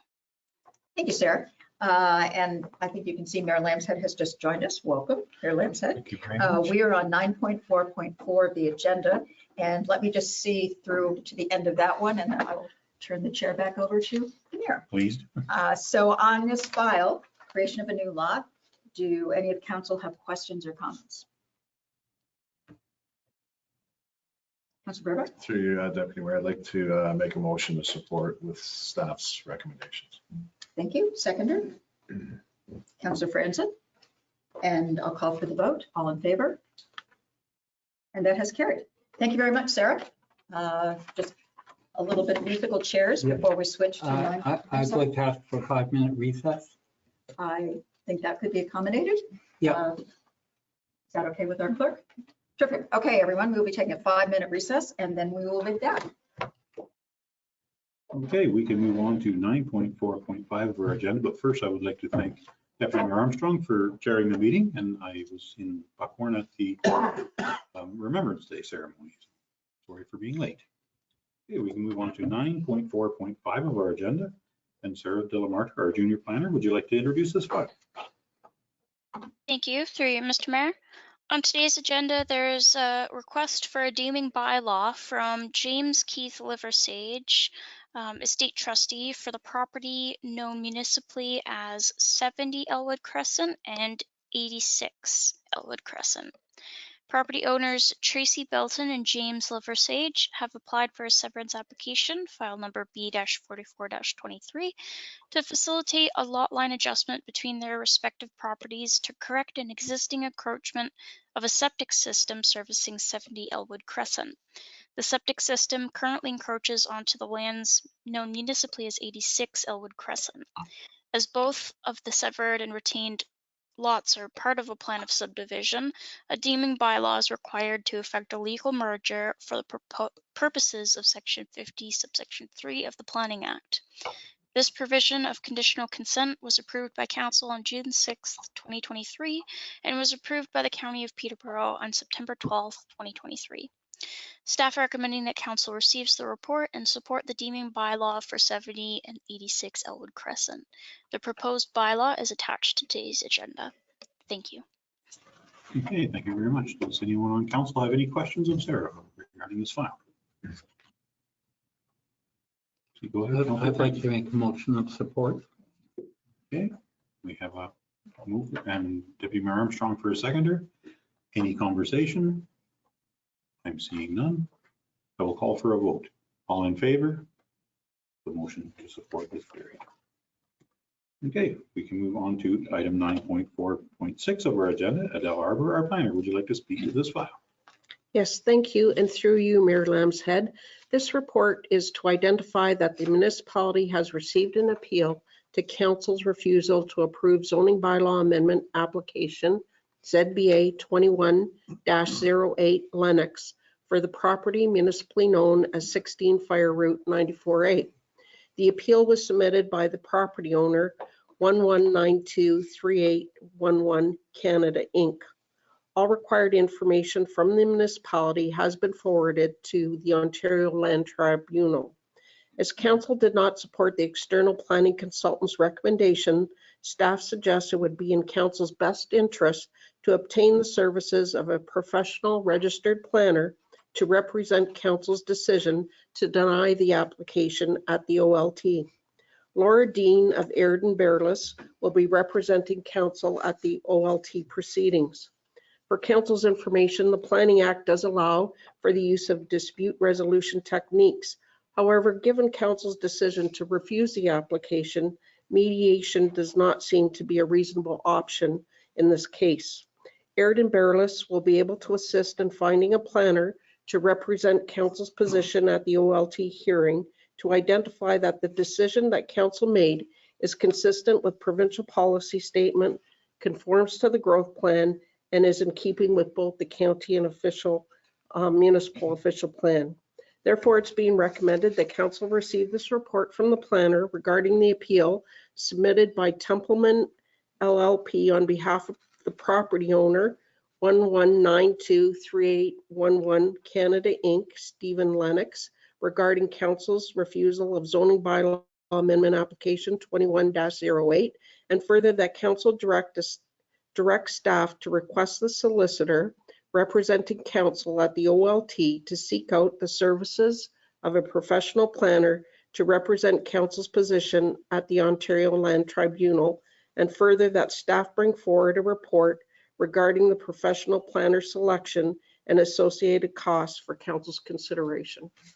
Okay, thank you very much, Adele. Would anyone have any questions regarding this? Seeing Deputy Mayor Armstrong, go ahead. Thank you. Through you, Mayor Lambshead. Adele,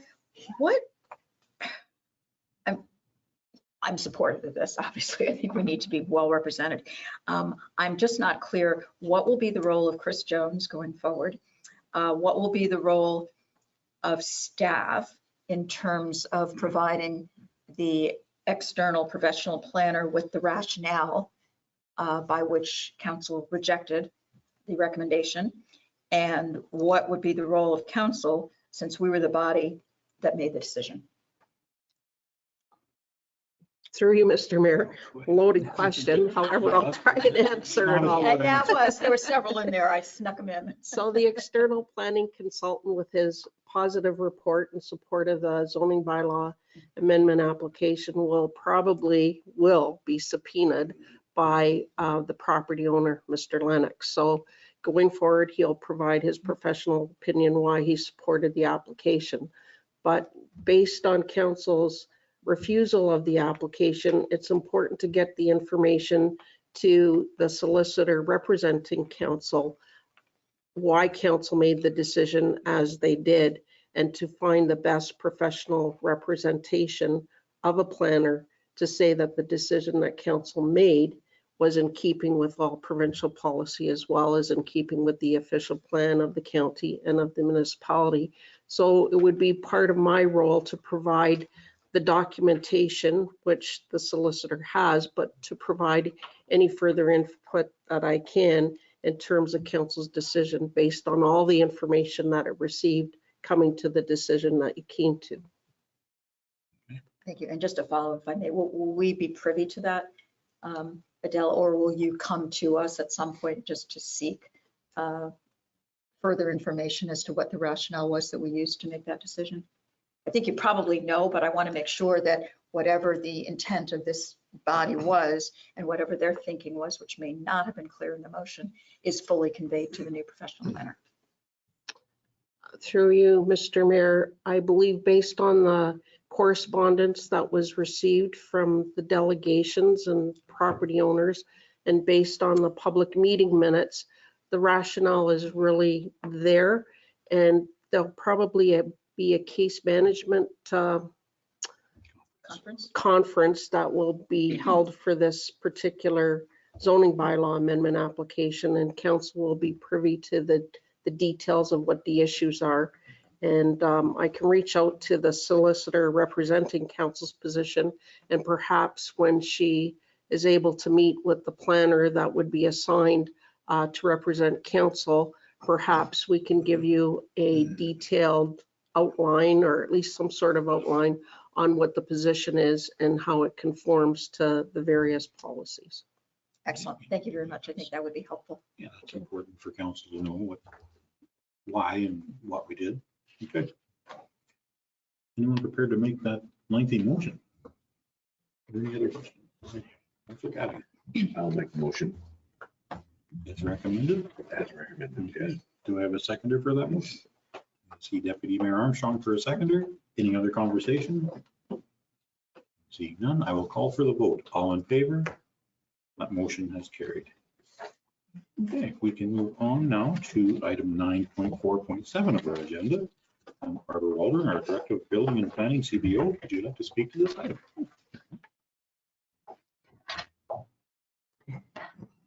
Through you, Mayor Ramshead. So I have a report that has 3 recommendations. The first recommendation is to receive the report. The second recommendation is to implement the municipality to take over septics as of April 1st. And the third is to defer the discretionary safe sewage reinspection program for 1 year until 2025. So building department staff have had many discussions weighing the pros and cons to decide between the 2 dates provided by the PPH, being April 1st or November 18th. On the face of this decision, it would seem deferring it until November would be the better choice. However, after weighing the pros and cons and the positive effects for the building and planning departments, staff strongly feel that the April 1st date is the better choice. This will allow us to have more control over septic systems, to assist with planning applications, to cut down on the wait times for receiving the documents, to speed up building permit applications, and to catch septic issues at the beginning of the process instead of partway through or at the final review of a building permit application. Revocation of permits issued by PPH is a major decision factor, as any open septic permit files will be revoked by PPH and have to be reissued by the municipality starting in April. Will make the transition much smoother for staff and for the public. Under the education, we are fortunate to have 2 inspectors who are qualified to inspect and review permit applications.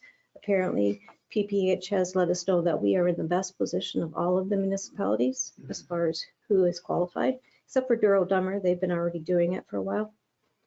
Further training for myself to obtain the BCIN qualification will be needed. A soils course for the 3 building staff is important and will be offered through UWA in early 2024, along with 4 education sessions put on by PPH to assist chief building officials and inspectors to understand how they did their processes and how we can move forward to do ours.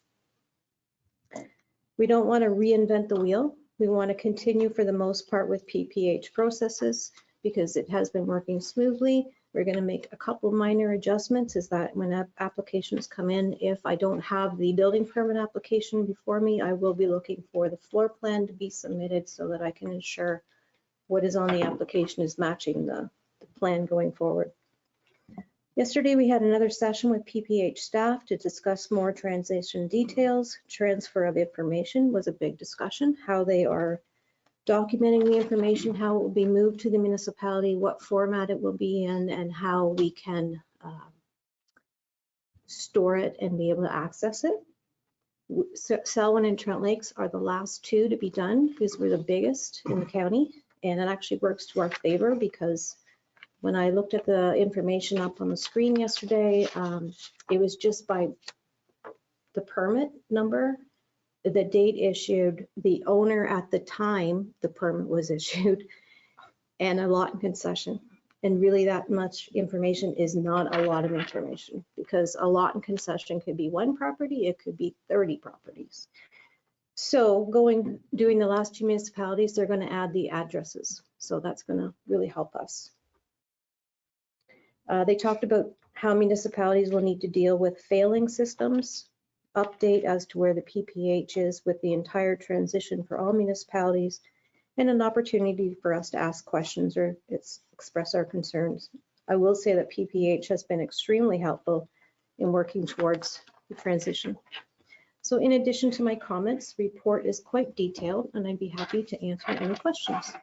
Okay, thank you very much, Barb. Alderman, does anyone have any questions? Go ahead, Deputy Mayor Armstrong. Thank you, Mayor Lindstedt. Question and a comment / request. The question is, wasn't entirely clear to me. We have 65 mandatory inspections that we need to do where the water systems area are. Are they being done in 2024? And if so, did I read that we're outsourcing that? I was a little confused. So there aren't 65 every year because they're on a cycle. So there will be less 65, but there will be some, and absolutely they have to be done when they're required to be. So there will be 2024. My staff and I are discussing right now whether, based on the number of them, when PPH gives us that number, whether we can just handle them next year or whether we do need to go to outsource. Got it. Okay, thank you. And the second question / comment, I'd really like when we get to our budget meeting, which is coming up soon, if your department can bring forward a sort of a resource analysis of what's required. So if we're taking on 124 new inspections, what is the average amount of time to do one of those, both in the field and in the office? I mean, is it 4 hours? I'm guessing it's more like 8 hours. I don't know, but there's certainly a workload implication. And so I'd like to see that along with whatever requests for manpower requirements there may be in the new year to support that activity, because obviously it's purely incremental to what our staff is doing now. And I don't in any way want for us to get backlogged by that process. So the request, I guess, is that, excuse me, your department bring forward something to the budget. I think that's the right time, to the budget planning meeting that we're having a little bit later in November, if we could. Thank you. Any other questions? Go ahead, Councilor Braber. Thank you. Through you, Mayor. Thanks, Barb, for that. I guess my concerns under your first two bullet points under the cons is the last thing we want to do is create an increased workload on your staff. So I share Deputy Mayor Armstrong's sentiment.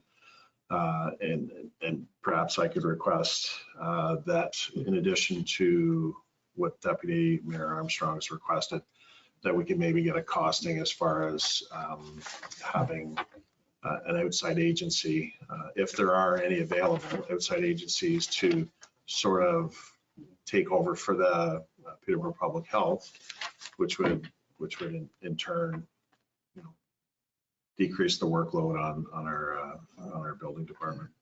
So I don't know whether there's any sort of agencies that do that, or if you're aware of any others. No.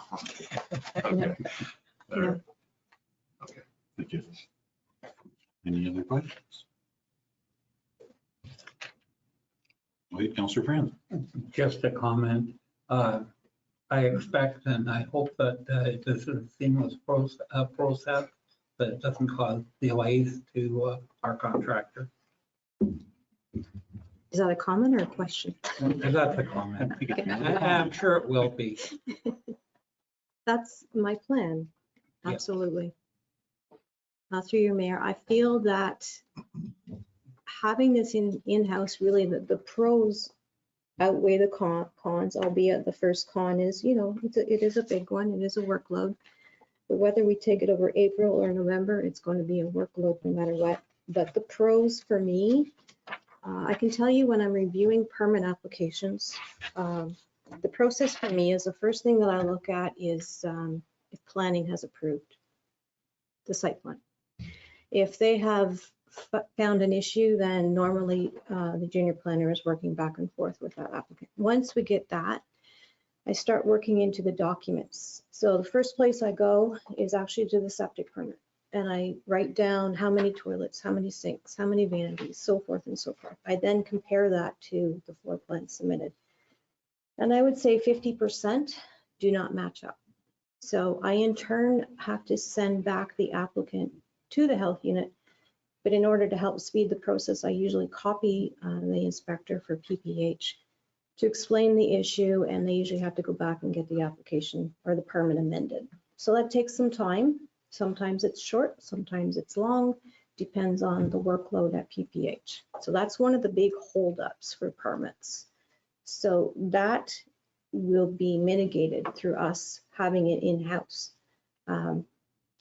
We're going to encourage people to make application for the septic prior to making permit for the house so that we can catch any issues before the application comes in.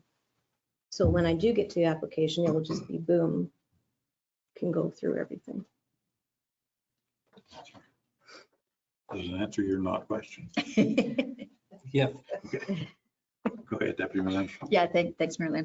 Barb, I'm wondering, thinking through this, I think my preference would be to defer approving the date of April 1st until we've had the budget and workload discussion in November. But and then we have a better handle on what we're agreeing to in terms of workload and resources and financials. However, I don't know what your sort of situation with PPH is and if you're working with some deadlines, et cetera, et cetera. So enlighten me there so I'm better informed. Through you, Mayor Lamshead. So the PPH actually wanted the municipalities to have all of their decisions in by October 27th. And that didn't take place for a few municipalities. So she has put together like a list of who's decided on what date, and she really wants the date from us as soon as possible. Like after this meeting. And consequences, sorry if I may, consequences if we delay that until, I guess it would be the first meeting in December. I don't know, I'd have to talk to her. I clearly don't want to unduly delay it, but I'm just reluctant to approve something when we don't know what the impact is on our budget and our resources. And I share that concern. I don't, you have limited resources in that department. What if we get a big blitz of permits and we don't have time to do everything? I mean, some of this being outsourced might be a benefit to you because we could guide whoever we decide we wanted to outsource some of it to. So they would be requesting a site plan and not a site plan, a floor plan, but just an idea. I mean, I don't know if we've even explored the idea of outsourcing any parts of this. Through Mayor Lamshead, we have. I was actually trying to steal the retired inspector from PPH, but she wants to go into full retirement. So there's very limited people who can do this. I mean, we're fighting for retired building officials to replace building officials. This is kind of new for the entire area, and everybody's going to be trying to get somebody. So we have had a lot of discussions about this, and on the inspection side, the reality is that the guys are already there doing inspections. So they're going to be there at the stages through the house, and at those times, they can double up on inspections. The only inspection that will be outside of being able to do it when they're on site doing the other ones is the very first inspection of going to look at the test holes. That will be an outline one for sure. As far as processing them in-house, my discussions with PPH staff on how you go through the process and how you determine and how you approve, Kathleen's helping me work through that. She's explaining things to me. I am going to learn more very quickly in the next month. My personal opinion is I don't feel that this is a situation where we can have a person hired just to deal with this because it's going to be intermittent. Sorry, last comment. What about this? Put some weasel words in here.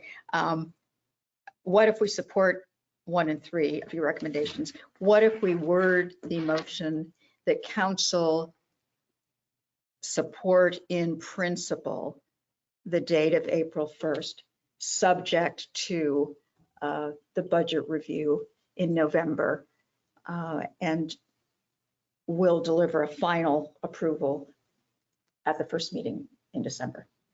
So at least give them an indication. In principle, we agree with that. I mean, this makes sense for all kinds of reasons, and you've laid them out, I think, pretty clearly. I think it's great to have it in-house. It'll be inefficient. We know there have been some differences and, you know, different, yeah, in terms of what's documented. So I think in principle, we agree with it. And I'd like to convey that to them so we don't hold it up. But I would like to reserve the opportunity to take a look at what the impact is and defer final until December something. Could you sell that? That's, I guess, my question. Through you, Mayor Lamseth. I believe so. I mean, really, she's just trying to get an understanding of, she's trying to set the workload up at her end based on who needs what at what time. Sure. Right? So there's a lot of us that were going for the April 1st date. So she's got quite a lot of work to do to make sure she has all the documents out to everybody. Like ideally, I'd like all the documents in January. She indicated in the meeting yesterday that it will probably be February. I had a discussion with our building and planning assistant, and when that material, that raw material comes in, it's going to have to be saved on File Pro. So it's going to have to go through it, assign it to the right roll number and things like that. So there's a lot of work up front as far as taking that material and dealing with it. That's a good chunk of this, I will admit. I feel really, really confident about this because I have 2 guys that have already been doing this. They have done the inspections. They have issued permits, and Matt is actually, he's one step above where he can calculate all this. Like he knows a lot about septics. So I feel very confident about that. And PPH has provided a lot of information about average times, what takes what time. And so I already have that information. So I can definitely pull this together for you. And I'm okay with that amendment. I can let her know that. Then I'd like to make a motion if I can, Okay. Mayor Lamseth, that council receive the report, that council conditionally approve the date of April 1st, subject to our budget meeting review on November, whatever it is, and that we approve for the discretionary sewage reinspection to be deferred for a year. I think that makes a lot of sense to use the transition. Do I have a seconder for that motion or other comments? Go ahead, Councilor Gaddy. Seconded. Do we have any other comments? I will call for the vote. All in favor? That motion is carried. We can move on. Thank you, Barbara. Okay, we can move on now to a whole bunch of scribble on my page. I think 9.5, which is finance. So we go 9.5.1. Donna Taggart, our CAO treasurer, would you like to speak to this item? Yes, thank you, and through you. So the 2023-2024 insurance renewal came in at $455,000, which was a reduction of $43,000 from the previous renewal, but admittedly, it's still a large amount of money annually. So the insurance market has somewhat stabilized, but the reduction was also because of initiatives taken by the municipality to reduce risk. So staying on that path, staff met with representatives from Aon at the end of August to discuss the best possible strategies for how to keep records and the importance of keeping written statements, pictures, and videos at any incident. So discussions took place at that meeting as well about having proper replacement values on all of the municipality's buildings, land improvements and equipment, and how having these protects the municipality from a risk and a claims perspective. It's also important to have these replacement values as there is a new requirement due from the province July 1st, 2024 that requires these values as well. So we sent out a request to get some appraisals for this work, and staff are looking for council to receive the report, that you approve the proposal for the insurance appraisal services from Suncor Valuations in the amount of $18,927.40, and that council approve the use of service delivery money for this appraisal. And I just had a look just to let you know how much of that funding we have left. We did budget, the 2024 draft budget does contain a suggestion to use about $50,000 of that funding. But based on, and the municipality has been able to use that for a lot of different initiatives, there's still just over 83,000 left with the usage for the two items I have on the agenda today. Okay. Thank you very much, Donna Taggart. Anyone have any questions? Go ahead, Councillor Braver. Sorry, through you, Mayor. Thanks, Donna, for that. Just so that I'm clear, the appraisal services from Suncorp, is this a yearly thing, or is this a just like a year contract with them, or is this an ongoing expense? So thank you, and through you. This is a one-time expense. We haven't done this for a number of years, so it's just updating. And then once we have these values, there's an indicator added annually to account for any increases. So it's just with the cost of building, you know, it's important to have the right values on our building. Right. Now, does that, just as a follow-up, is that by taking this process, does that affect the annual insurance rate? Does it reduce it because you've taken that extra step? So thank you, and through you, I would suggest that that would be dependent on the value we currently have on there and the value determined on there. So if we have it too high or it needs to be higher, it could impact the rate. But at least we would have a proper amount for replacement should we need to replace. Okay. Thank you. Okay, thank you. My only concern is the value of everything that we have in 2023 might be considerably more than its actual value. So let's hope that doesn't happen. Okay. I think we need a motion. Anybody prepared to make a motion? I'll make a motion. Go ahead. Motion to support the recommendations of staff. Okay, do I have a seconder for that motion? See Deputy Mayor Armstrong for a seconder. Any other conversation? I'm seeing none. I will call for the vote. All in favor? That motion has carried. I think it's important to know the value of our things. Okay, we can move on to item 9.5.2 of our agenda, which is Donna Taggart, our CAO treasurer. Would you like to speak to this item? Yes, thank you, and through you. So the financial audit for the year ending December 31st, 2023 must now include new accounting standards covering asset retirement obligations for the purposes of recording a liability for any legal obligations of the municipality when an asset is retired. So the main liability for Trent Lakes relates to buildings renovated or built prior to 1990, as these buildings may contain asbestos in drywall and joint compounds, plaster, ceiling tiles, vinyl flooring, roofing materials, mechanical and pipe insulation, caulking on roof and around windows. There might also be paint in these buildings that contains lead and mercury. So staff obtained quotes for this work as well, because part of the audit needs to include the true cost to remediate for these types of things in a building. And so staff are recommending that council receive the report today and approve the proposal from GHD Limited in the amount of $25,440.25 for this work. And that once again, service delivery funds be used for this survey. Okay, thank you very much, Donna. Anyone have any questions regarding this item? I'm seeing none. I only have a comment. It's kind of important to know what we do have in our buildings, because some of those chemicals and substances are quite dangerous. Okay. Anyone prepared to make a motion? I see Councillor Cadigan. Go ahead. I make a motion that we support staff's recommendation. Okay, do I have a seconder for that motion? Deputy Mayor Armstrong. With a question, Sure, which I go should ahead. have squeezed in earlier if I may. So the costs that we would be liable for if if and when they find some of these substances, only triggered should we sell any of these buildings. Is that correct? Right.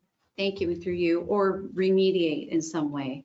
So it would be a cost that's reflected on the financial statements, like currently we have the landfill liability cost, that type of thing. So there'd be an amount that is in consideration that council, if the municipality would be responsible for that type of funding, should that building be sold or remediated in any way. So if I may, so the implication is we're going to have to start a reserve fund for that because we don't have one already. And they're going to tell us how much we should have in a reserve fund.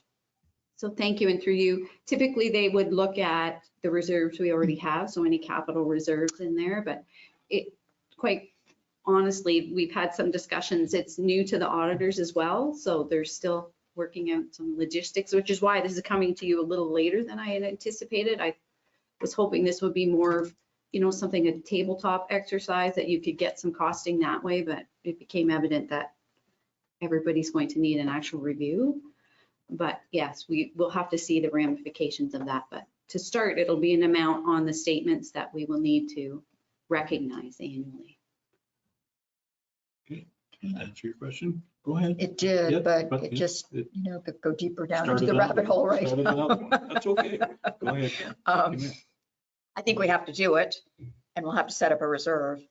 I'm just worried if they come up and say you need $100,000 reserve, and we don't have it, then it becomes a financial, this requirement to raise money for that.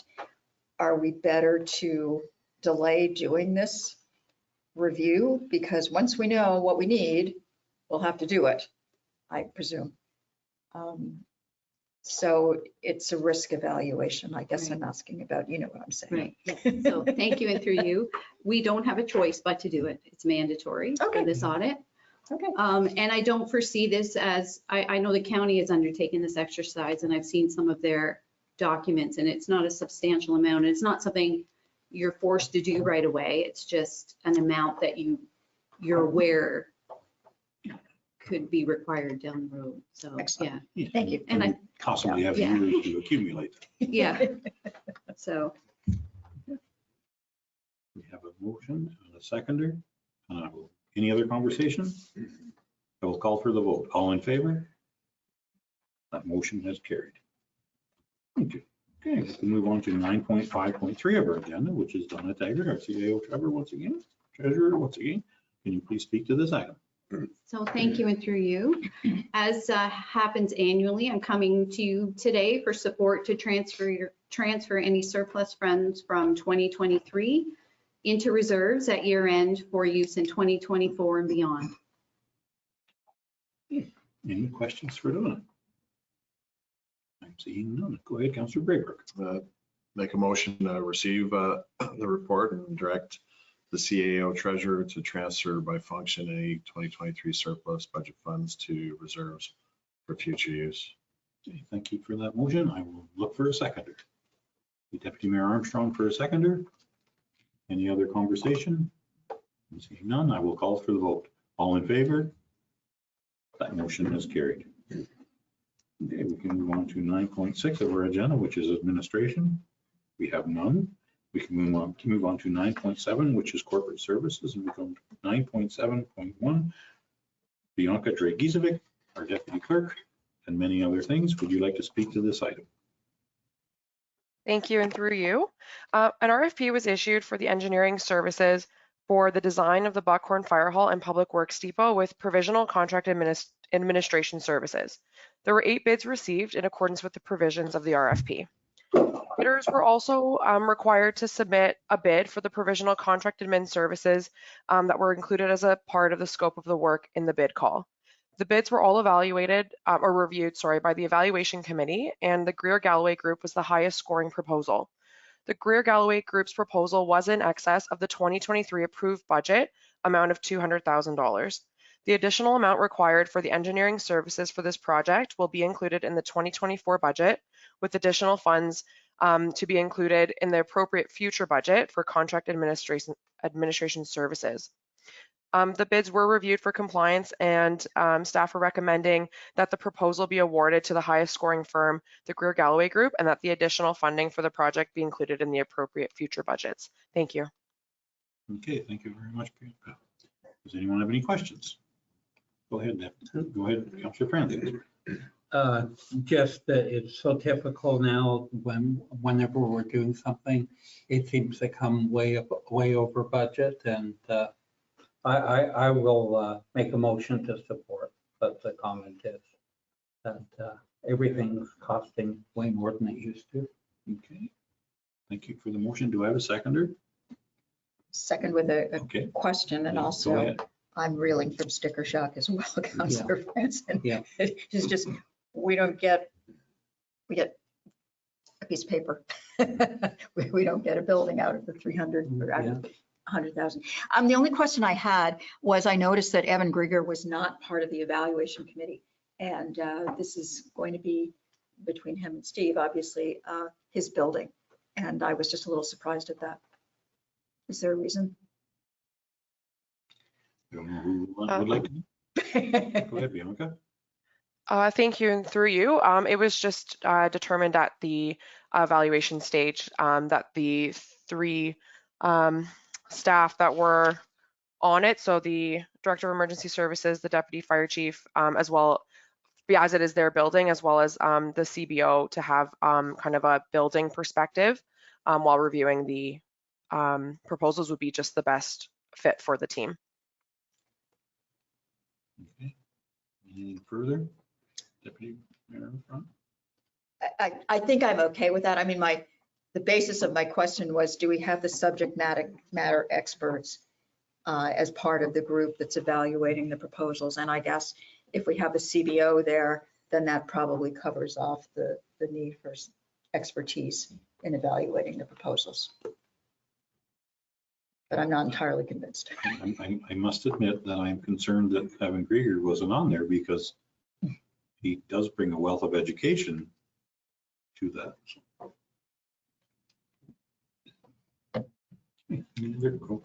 Just an additional comment. I wouldn't mind receiving the RFP that goes out for this contract. Would like to look. Yes, that's just be up for my personal information. I think that's doable, is it not, Bianca? Through you, are you looking for just the open bid call document, like the scope of work that staff put out? Yeah. Yeah. Exactly. Okay. Yep. No, that's absolutely something we can send to council. Thank you very much. Okay, any other questions? I am seeing none. I will call for the vote. All in favor? That motion has carried. Thank you very much, Bianca. We can move on to 9.7.2, which is Bianca Dragicevic, our Deputy Clerk. Can you please speak to this item? Thank you, and through you, staff reviewed Appendix A, items exempt from the purchasing policy as per previous council direction. Through this review, staff found that the current list of exemptions is quite similar to various other municipalities in Ontario. However, through this review, staff identified that there were some changes to the language in this policy that would be necessary to confirm the intent of the section, which would be to provide additional options for staff. However, open procurement should be considered where competition exists.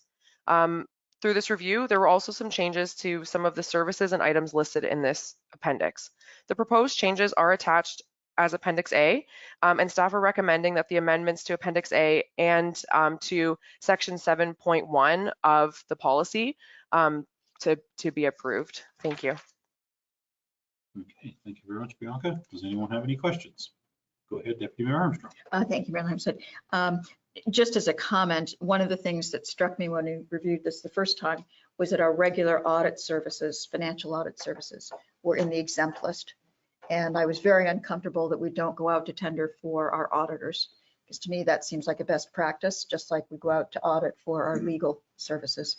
So that has now been changed as a result of this amendment or update to the policy. So I'm very happy with it now and would make the motion to approve it. Okay, thank you for that. And we have a motion. Do we have a seconder for that motion? Councillor Cadigan, any other conversation or questions? I just want to thank our staff for highlighting the changes in red, so it makes it much more easy for staff council to make sure we see what has changed. Thank you for that. Now I will call for the vote. All in favor? That motion is carried. Okay, we can move on to 9.7.3 of our agenda. Jesse Clark, our Director of Corporate Services Clerk, can you please speak to this item? Thank you. Through you, Mayor Lambshead, as heard in the delegation earlier from Steve White, representing the Harvey Lakeland Common Land Owners Association, they are requesting the municipality to transfer the road allowance that splits their common land. And their intention is to acquire the road allowance to merge with the land they own on either side of the road allowance to provide further walking trails and to exclude motorized vehicles from these lands. Also, as mentioned in the delegation, one member has a driveway which can be only accessed from the road allowance, and prior to the municipality transferring the land to the association, the member and the association are agreeable to an easement over a portion of the road allowance to continue to provide access. The sale of this road allowance would be in accordance with the policy, and staff recommend the transfer to Harvey Lakeland's Common Land Owners Association. The report provides details on their finances and their request that the municipality transfer the land to them at no cost or a minimal cost. They are also requesting that the municipality cover the cost for a survey and legal fees. Staff are recommending that council receive the report, support the application to purchase the unopened road allowance from the Harvey Lakeland Common Land Owners Association, that council direct staff to proceed with the application process, and that council direct staff to advise the applicant, the Harvey Lakeland Common Land Owners Association, they will be responsible for all costs. Should council decide to waive all or some of the costs, staff are prepared to draft motion in the report for council's consideration. Okay, does anyone have any questions regarding that item? Go ahead, Councillor Trent. I support the recommendations of staff. I do not support giving them a break on the costs. This is private land, and it's to be used by the members of that association. And there's quite a few members that would be sharing the costs of that unopened road allowance. Okay, thank you for your comment. Any other comments? Go ahead, Deputy Mayor Armstrong. I was just going to say, if that's a motion, I would second that motion to support staff's Was that a recommendation. motion? I'll make that motion. Okay, and we have a seconder, and I have Councillor Cadigan for a comment. This road that we're potentially selling that they used to use, I'm wondering if it's still in use or is it stopped up? Does anyone know? No. Through you, Mayor Lambshead, it is not used anymore. It was used prior to the subdivision going in. Now they use, oh, you're going to test me, Elbow Point. Yes, it's around it. Elbow Point now goes up to Forest View Drive, where it used to kind of cut across this open space. And it is, I believe, gated right now to prevent access, with the exception of the one driveway that uses it, number 49. Okay, through you, Mayor. Thank you. Okay. Okay, go ahead, Councillor Brayberg. Through you, Mayor. With that motion being made, how do we address the concerns that Councillor Franzen had as far as the costs and that the municipality is bearing any sort of costs? Not bearing. No. It's all. My motion said that they will be bearing all the costs. Okay. And paying reasonable. Yes. I think it was in The the appraisal and reasonable costs. Okay. Okay, we understand the motion. Okay, we have a mover and a seconder, and we have had conversation. I will call for the vote. All in favor? Did you have another question before I? Well, I would like to hear the motion again, if it, okay, if you wouldn't mind reading it. Sure. Okay. The motion is to receive the report, support the application to purchase the unopened road allowance, direct staff to proceed with the application process, and direct staff to advise the applicant they will be responsible for all costs. Okay. Okay. Now I will call for the vote. All in favor? That motion is carried. Thank you very much. Okay, we can move on to 9.7.4 of our agenda. Jesse Clark, our Director of Corporate Services Clerk, can you please speak to this item? Thank you. Through you, Mayor Lambshead, at the March 8th, 2022 council meeting, council approved the stock-up closure and sale of a portion of an unopened road allowance. The portion of unopened road allowance will serve as a lot addition to allow for more room for a septic upgrade / expansion and to allow for better access and parking. Patrick Casey, the owner adjacent to the unopened road allowance, has also submitted an application to purchase the shoreline road allowance in front of their property and the unopened road allowance. Staff have received the appraisal from Williamson and Associates, and the total appraised value of the land is $2,000. Staff are recommending the council receive the report, authorize the transfer of the unopened road allowance being part 4 on Plan 45R 17450. That council approve the purchase price for the unopened road allowance of $2,000 plus HST, and further that council authorize the mayor and clerk to execute any documents that may be necessary to effect the sale of the subject property. Okay, thank you very much, Jesse. Does anyone have any questions regarding this item? I am seeing none. Would anyone prepare to make a motion?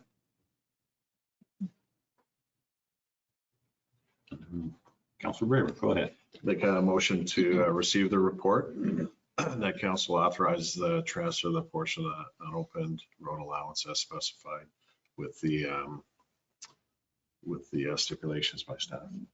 Okay, thank you very much for the motion. Do I have a seconder for that motion? See Deputy Mayor Armstrong. Is there any comments or questions or conversation? Seeing none, I will call for the vote. All in favor? That motion has carried. Okay, we can move on to item 10 of our agenda, which is presentations. We thought we might have MPP David Smith here, but I think he might be held up with lunch at the Buckhorn Community Center Remembrance Day ceremony. I don't think he will be making it. Okay, we can move on to item 11 of our agenda, which is correspondence for information.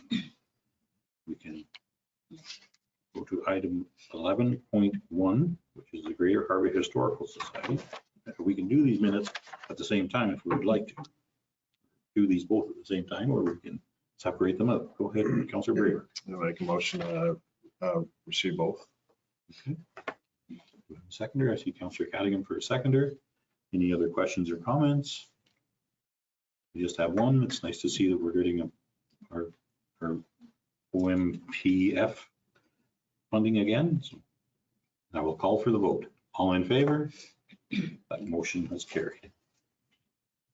I forgot to ask, I should have asked on this, and I probably still should, is how does that compare, do we think, with our last year's amount that we got? Well, thank you, and through you. It's up slightly. I don't have that amount in front of me, but it did go up slightly. Okay. Thank you very much. That motion did carry. So 2.152%. Thank you.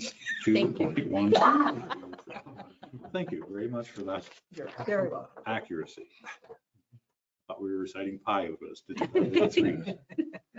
Okay, we can move on to item 12 of our agenda, which is correspondence for action. We can move on to item 12.1, which is the Buckhorn Lions Club. Don't know if anyone would like to speak to this. It is the, go ahead, Councilor Franson. Yeah, just through you to Donna, what did we contribute last year to the parade? Thank you, and through you, $500 in 2022. I'd make that a motion to support the 10 o'clock parade to the tune of $500. Do I have a seconder?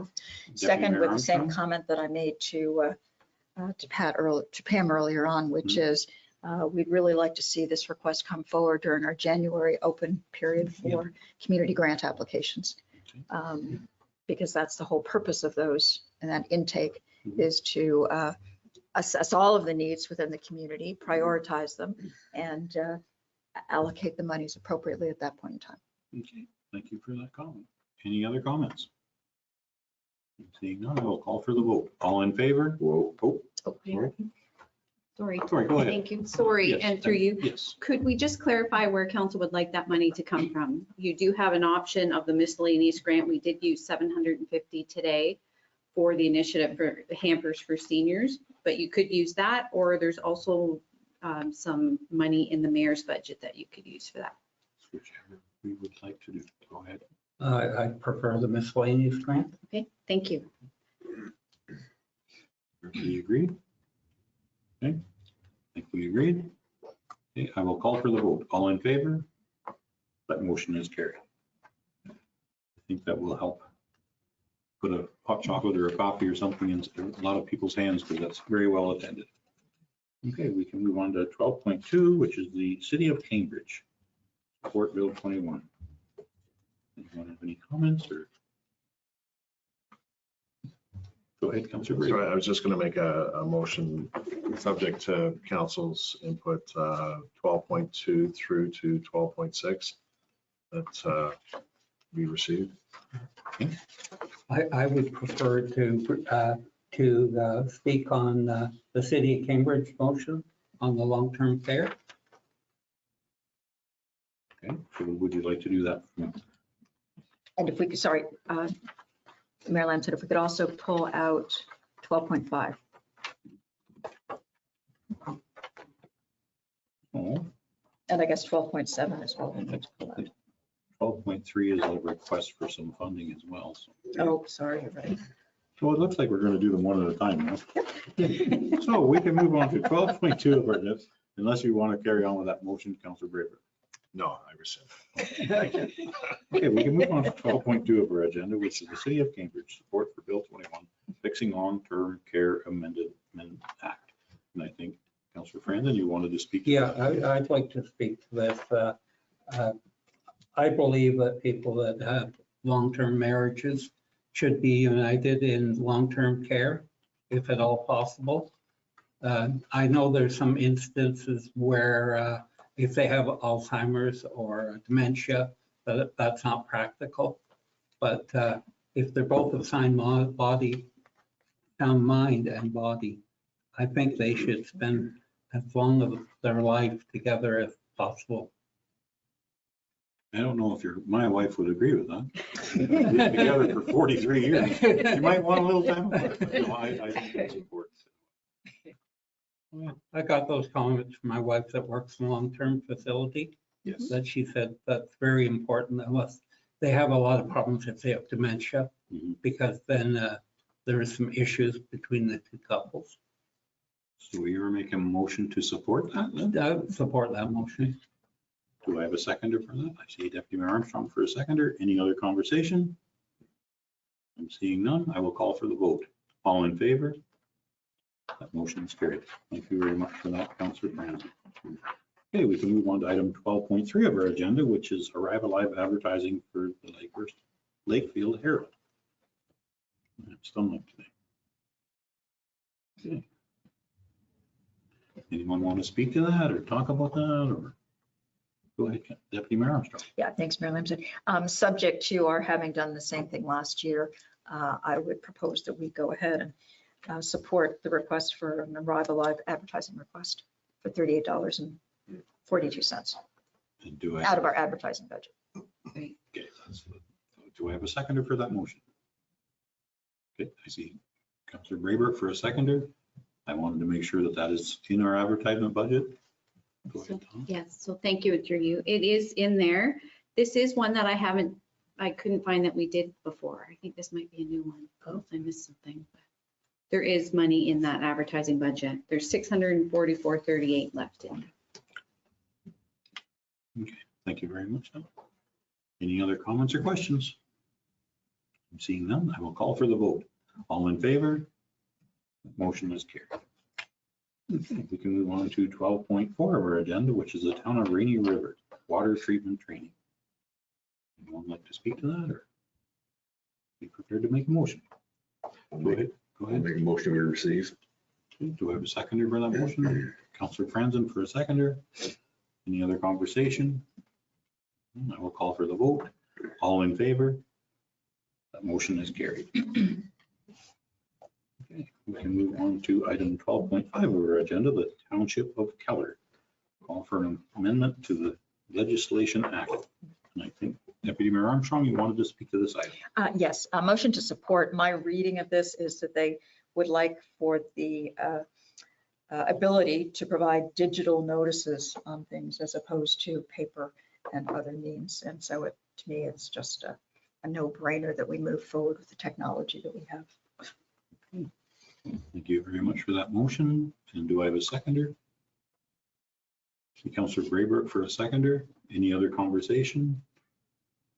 I'm seeing none. I just have one small comment. I think we lost 37 local newspapers in the last week or two, so they're no longer circulating them. They'll only be digital, so moving to a digital platform for this is very important.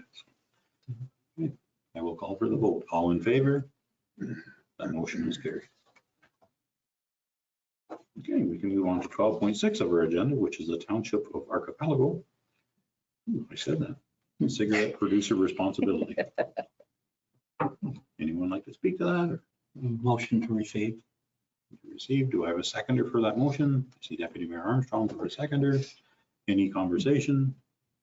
Seeing none. Oh, go ahead, Deputy Mayor. Just a comment. I mean, in principle, I think it's a great idea, but in practice, I don't see it any way that cigarette producers could be responsible for the butts that are thrown out everywhere. It just defies the imagination. So I like their intent, but it's just a non-starter in my view. Yeah. Thank you for your comment. Okay, I will call for the vote. All in favor? That motion is carried. Okay, we can move on to 12.7 of our agenda, which is the Buckhorn Community Center sponsorship request.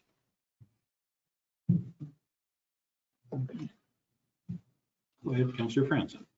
Motion to support the, I'm not sure which level. Okay. What level were you thinking? Probably 150. I don't know what we did last year. I know that we did last year. So thank you, and through you, 150 last year. Yep. I seen Councillor Braybrook with his hand up. Go ahead. That's fine, Mayor. I was going to defer to our staff for a comment. Okay. Was that a motion for 150 then? Yeah. Yeah. So we have a motion for 150. Do I have a seconder for that motion? See Councillor Braybrook for a seconder. Any other conversation? I know it's not popular. I'm going to speak against it just because we've given $1,250 already additionally to Buckhorn Community Center on top of what we gave them last November, December. And it feels like they continuously have their hand out for more money. So I speak against it. Okay. Thank you for your comment. Any other comments? Seeing none, I will call for the vote. All in favor? That motion is carried. Okay, we can move on to item 13 of our agenda, which is bylaws. We don't have any addendum, so we can do all of these at one time, or we can do them individually. That is at the decision of council. Go ahead, Councilor Fran. I'll make a motion to include all of them. Okay, do I have a seconder for that motion? See Councilor Cadigan for a seconder. Any conversation?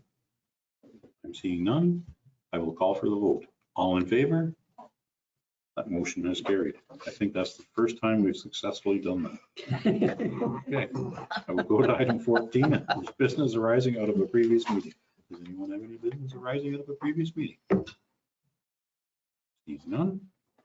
We can move on to item 15 is notices of motion. Does anyone have a notice of motion?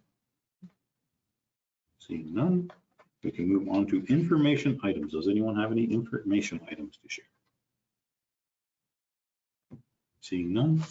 I definitely attended the Remembrance Day ceremony at Buckhorn Community Center today. It was very well attended. I think there must have been 20 some wreaths that were put out. The wind was not in our favor. Flew a couple of wreaths over, but there was several veterans of different varieties of service. And it was an amazing service. Thank you very much to everyone that attended that. Okay, we can move on now to item 17 of our agenda, which is our closed meeting. I will need a motion to go into closed. Councillor Braybrook and Councillor Cadigan for a seconder. Call for the vote. All in favor? That motion is carried. Okay, we can go to 7.1 of our agenda. We are going into closed on the Ontario Municipal Act, section 239(2) to discuss B, personal matters about an identifiable individual, including municipal or local board employees, municipal employees, and D, labor relations or employees negotiations, municipal employees. Okay, we are moving into closed.